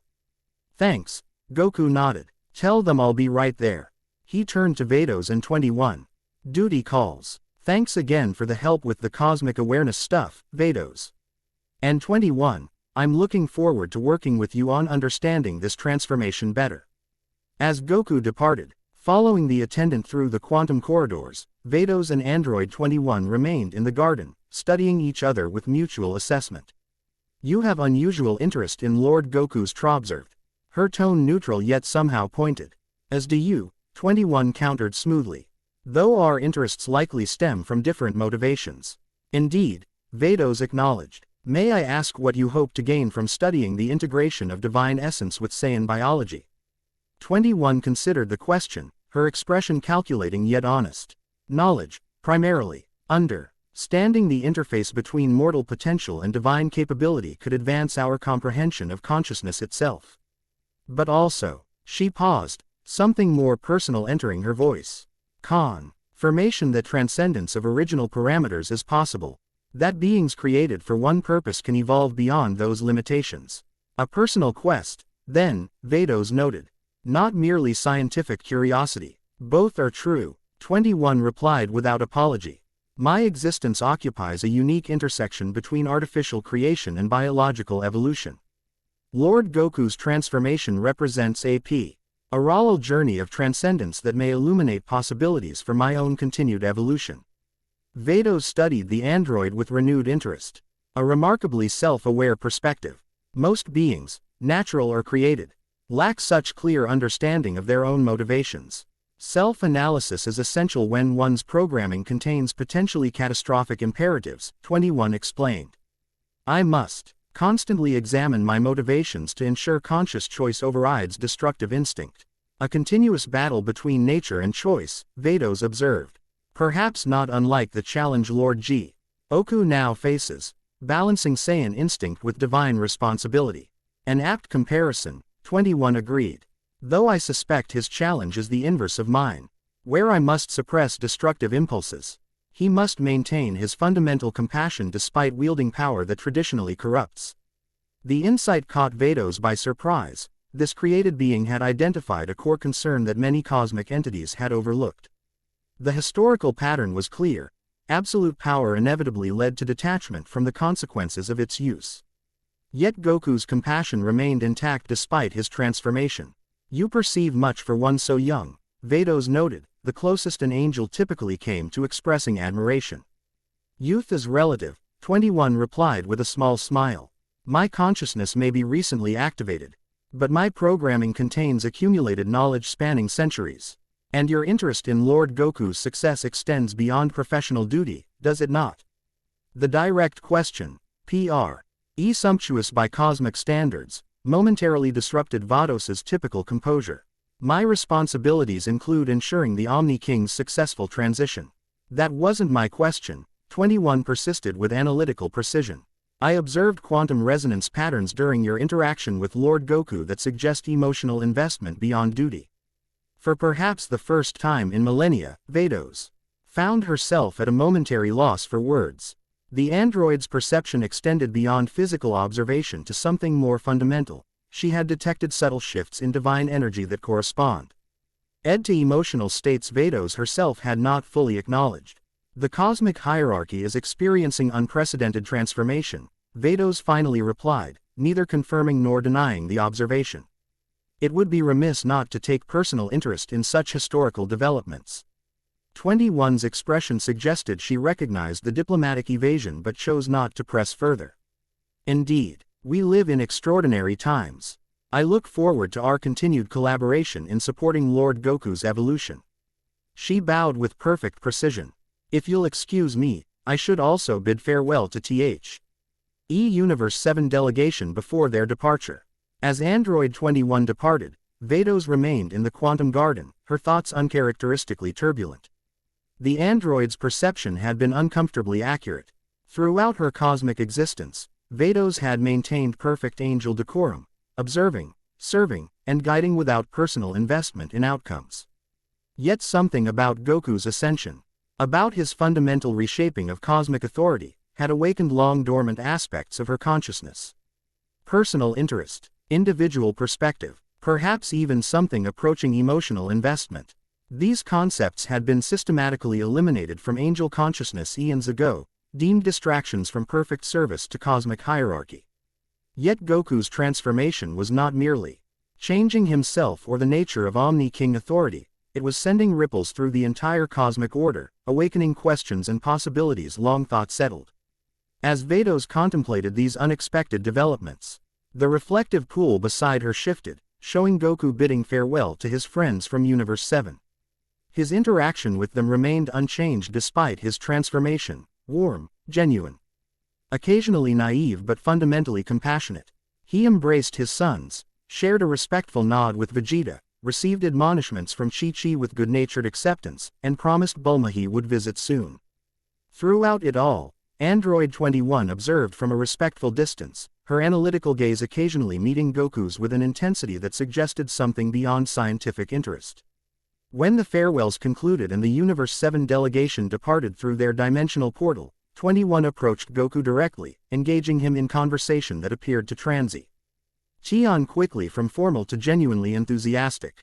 The easy rapport between them, divine being and created life form, further illustrated the unprecedented nature of Goku's approach to cosmic authority.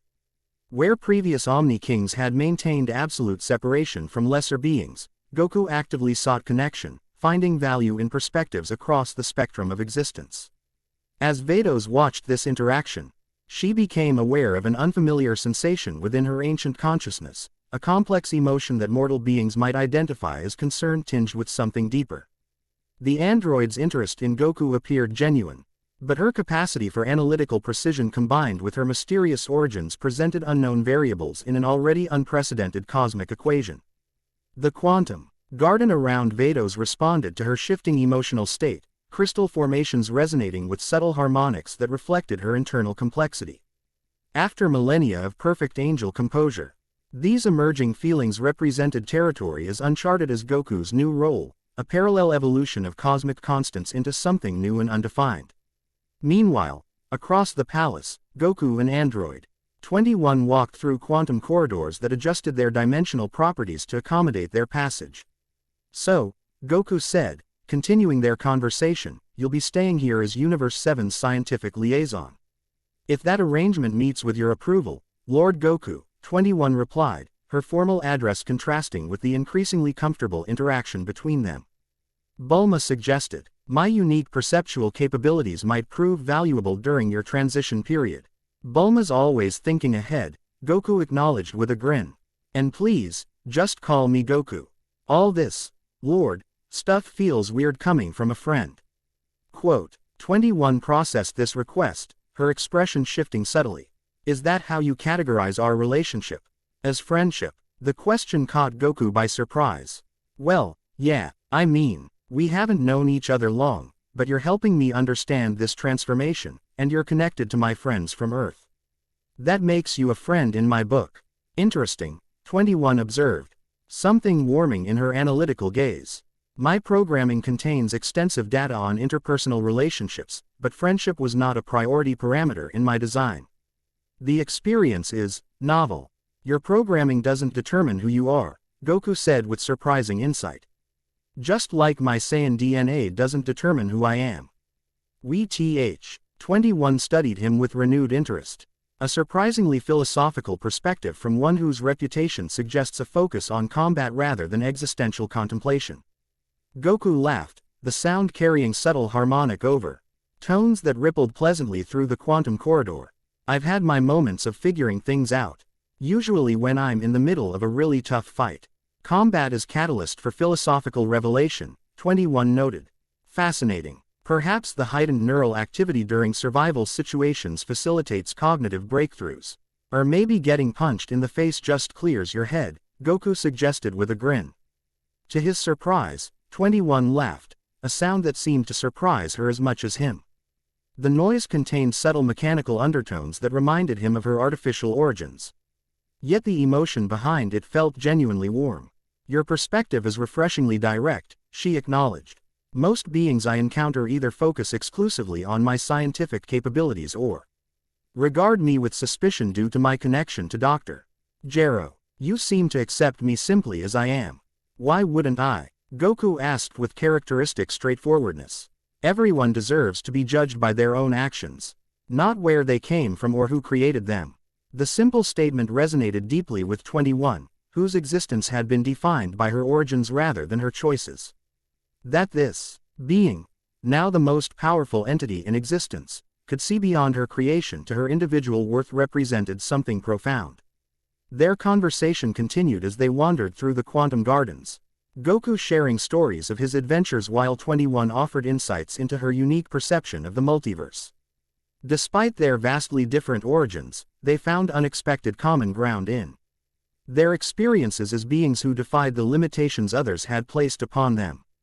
As evening approached, insofar as time had meaning in the palace at the center of all existence, Goku was summoned to a private dinner with the Grand Minister, another aspect of the formal installation process that apparently couldn't be postponed.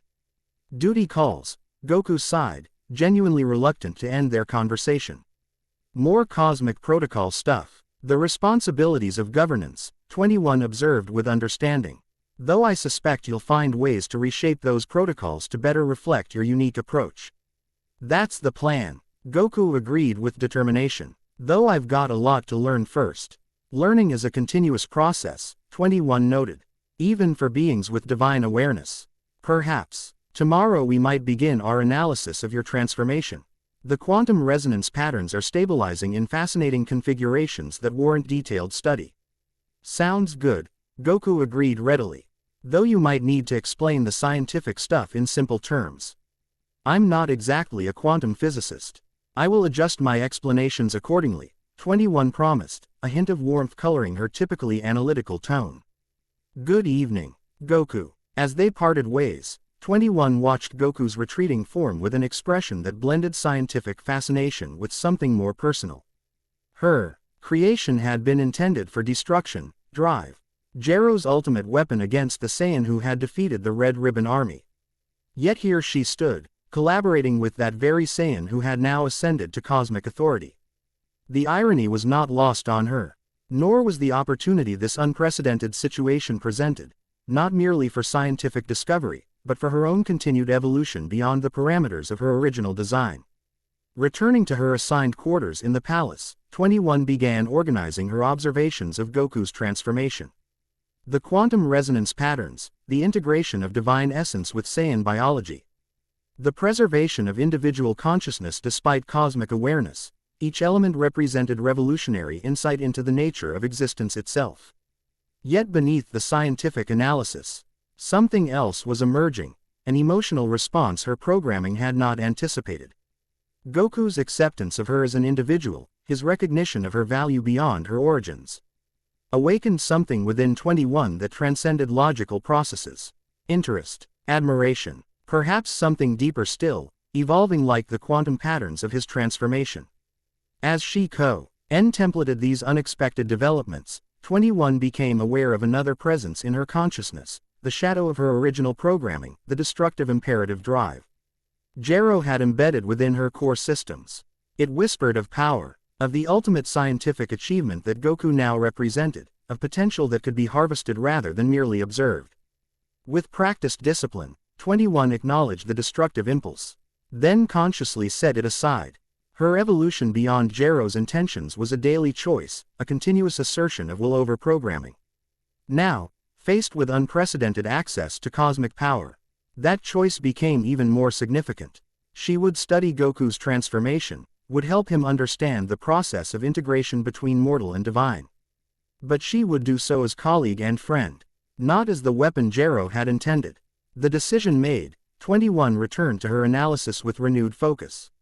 The data she had collected already suggested possibilities that extended beyond Goku's individual transformation to implications for all sentient life. If the bridge between mortal and divine could be understood, not replicated, perhaps, but comprehended in its fundamental nature, the evolution of consciousness itself might take unexpected new directions. The scientific possibilities were extraordinary. The personal implications, perhaps even more so. Meanwhile, in another section of the palace, Goku sat across from the Grand Minister in a dining hall that defied conventional spatial understanding. The table between them contained delicacies from across the multiverse. Though Goku found his Saiyan appetite somewhat diminished by the weight of cosmic awareness now integrated with his consciousness, the installation ceremony proceeded more smoothly than anticipated. The Grand Minister observed, sampling a fruit that glowed with inner light. Though your adaptation of the traditional oath has generated considerable discussion among the cosmic hierarchy, I just wanted to be honest about how I see this responsibility, Goku explained, selecting what appeared to be meat from an unknown creature. No point making promises I don't intend to keep. Indeed, the Grand Minister acknowledged, honesty, at least, has been refreshingly consistent in your approach to divine authority. He paused, studying Goku with ancient eyes that had witnessed the birth and death of countless universes. I must confess, your adaptation to Omni-King consciousness has exceeded expectations. Many believed a mortal vessel would fracture under the weight of divine awareness. It was getting pretty overwhelming before Vados helped me figure out how to manage it, Goku admitted. She's a really good teacher. My daughter has always possessed remarkable insight, the Grand Minister noted with carefully measured pride. Though her recent behavior suggests an unprecedented level of personal investment in your transition. Goku looked up from his meal, catching the subtle implication. Is that a problem? Not necessarily, the Grand Minister replied diplomatically. Merely unexpected. Angels typically maintain perfect neutrality, serving co-SMIC hierarchy without personal preference or attachment. Maybe that's not always the best approach, Goku suggested. Caring about outcomes seems pretty important when those outcomes affect trillions of lives. The Grand Minister's expression remained carefully neutral, though something flickered in his ancient eyes, not disagreement, precisely, but contemplation of concepts long considered settled. A perspective worthy of consideration, Lord Goku. Though it represents a significant departure from cosmic me's traditions need changing, Goku replied simply. Especially when they don't serve the people they're supposed to protect. Quote, the straightforward wisdom of this statement, delivered without pretension or philosophical complexity, gave the Grand Minister pause. For billions of years, cosmic hierarchy had operated according to established protocols, with each level serving those above without question or hesitation. The possibility that this structure might not optimally serve multiverse itself had rarely been considered, particularly by those within the system. You continue to bring unexpected perspectives to cosmic governance, Lord Goku, the Grand Minister finally said. Whether these perspectives lead to improvement or disruption remains to be seen. I'm hoping for improvement, Goku said with characteristic optimism. But I guess time will tell. As their dinner concluded, The Grand Minister outlined the schedule for the following day: administrative matters requiring Omni-King attention, diplomatic meetings with universal representatives, and continued orientation to cosmic responsibilities. Throughout it all, Goku listened with surprising attention, asking practical questions that demonstrated genuine commitment to understanding his new role despite his clear preference for more active pursuits. "Rest well, Lord Goku," the Grand Minister said as they parted ways at the entrance to Goku's personal chambers. "Tomorrow brings new challenges in your divine transition." "Thanks," Goku replied sincerely, "and thanks for your patience with all my questions. I know this isn't how things usually work around here." "Indeed not," the Grand Minister acknowledged with the barest hint of what might have been humor.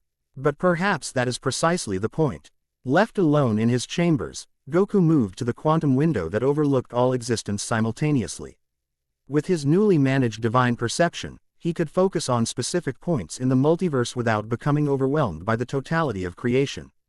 Naturally, his attention turned first to Earth, to his home in the mountains, where Chi-Chi was preparing for bed, to Gohan's house, where his son was explaining the day's events to Vidal, to Capsule Corporation, where Bulma and Vegeta discussed the implications of their friend's cosmic ascension. The connections remained, despite his transformation. The relationships that had defined his life continued to anchor him amidst the vast responsibility he now carried. This, perhaps, was the key difference between his approach to Omni-King authority and that of his predecessors. He remained connected to the lives his power could affect. Understood the value of each existence from personal experience rather than abstract principle.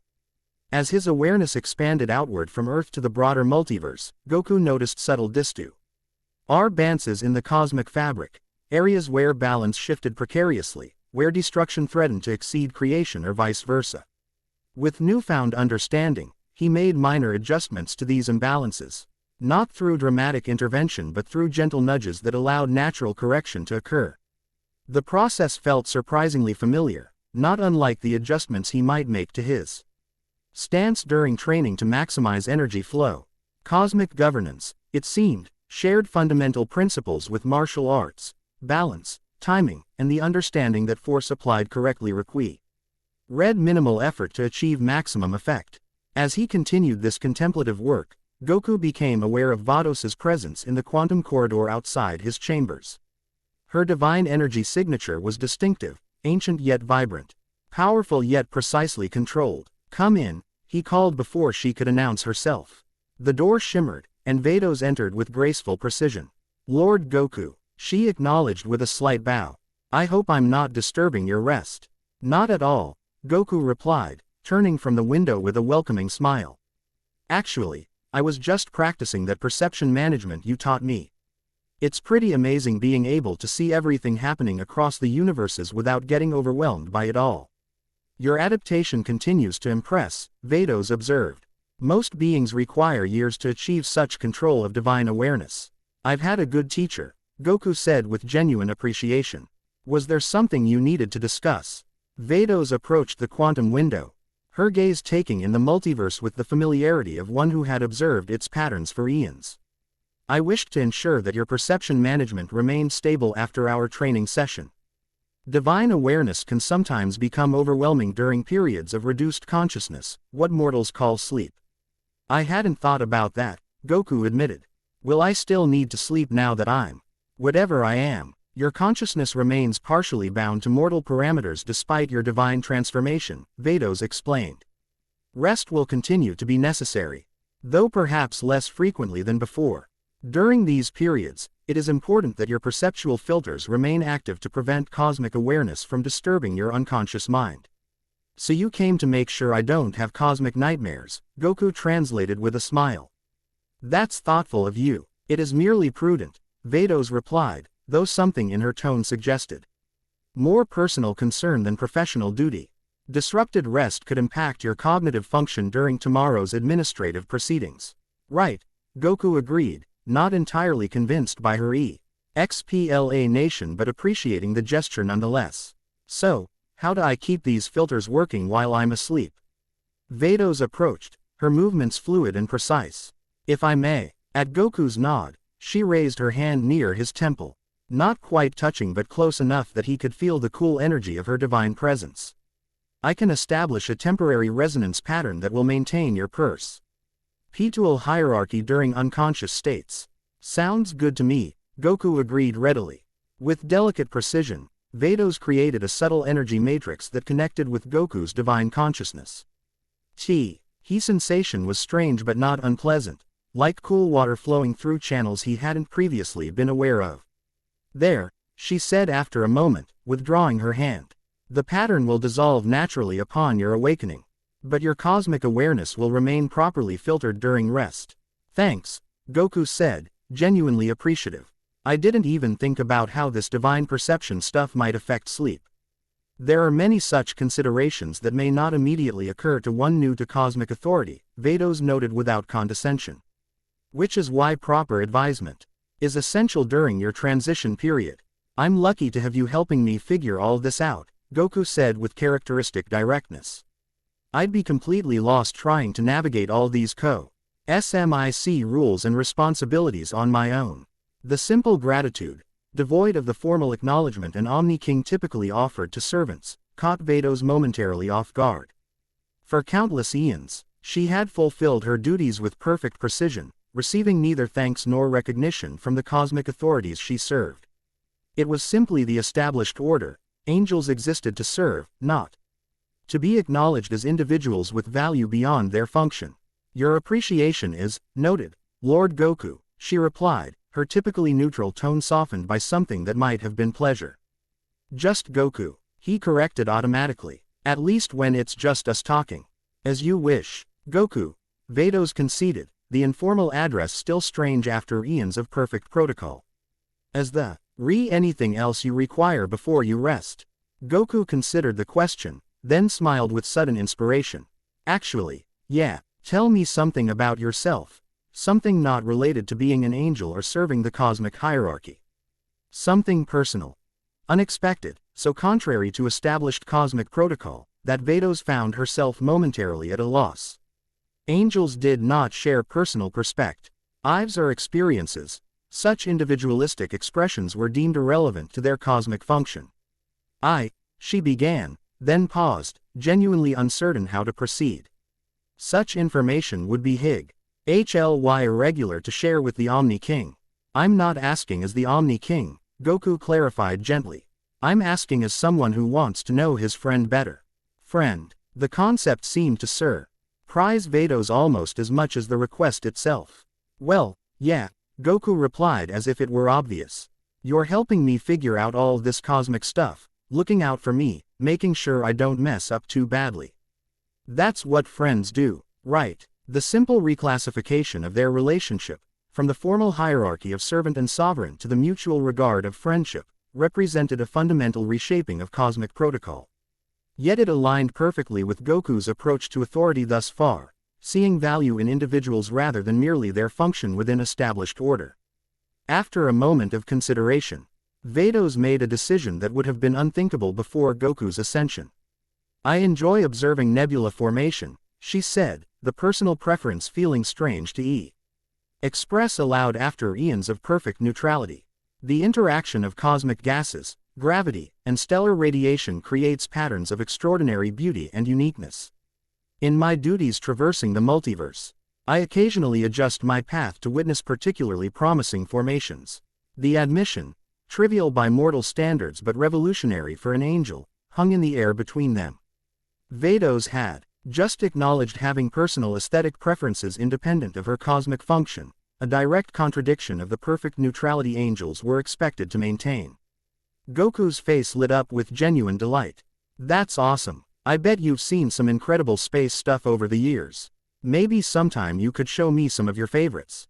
Perhaps, Vados agreed, something warm unfurling in her ancient consciousness at his enthusiastic response. When your immediate orientation to cosmic responsibilities is complete, such educational excursions could be arranged. It's a date, then, Goku said with his characteristic grin, unaware of the implications his casual phrasing carried. Vados blinked, momentarily taken aback by the terminology that suggested social rather than professional interaction. A cosmic observation expedition, she corrected gently.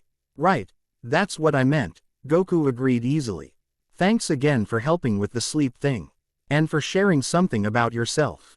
I appreciate getting to know the real Vados, not just the angel guide. The distinction between her cosmic function and her individual self resonated deeply with Vados. For billions of years, she had been defined entirely by her role within the cosmic hierarchy. The possibility that someone, particularly the highest authority in existence, might see value in her as an individual. Beyond that role represented something profound.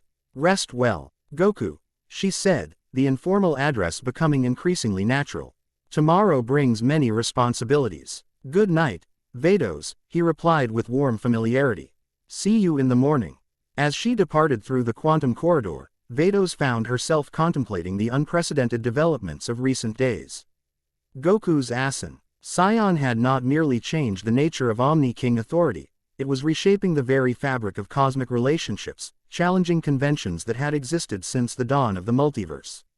And perhaps most surprisingly, she found herself welcoming these changes. After eons of perfect service to a cosmic hierarchy that valued function over individual worth, the possibility of being seen, true. Why seen, as more than merely an angel represented something she had never allowed herself to consider. A personal identity, individual preferences, perhaps even friendship. The multiverse was entering uncharted territory, not merely in its governance, but in the very nature of relationships between the beings who comprised the cosmic hierarchy. Where these changes might lead remained uncertain. But for the first time in countless millennia, Vados found herself looking forward to discovering the answer. Chapter 2 End. The End. I hope you enjoyed this episode. Remember to subscribe and like this video. See you in the next video.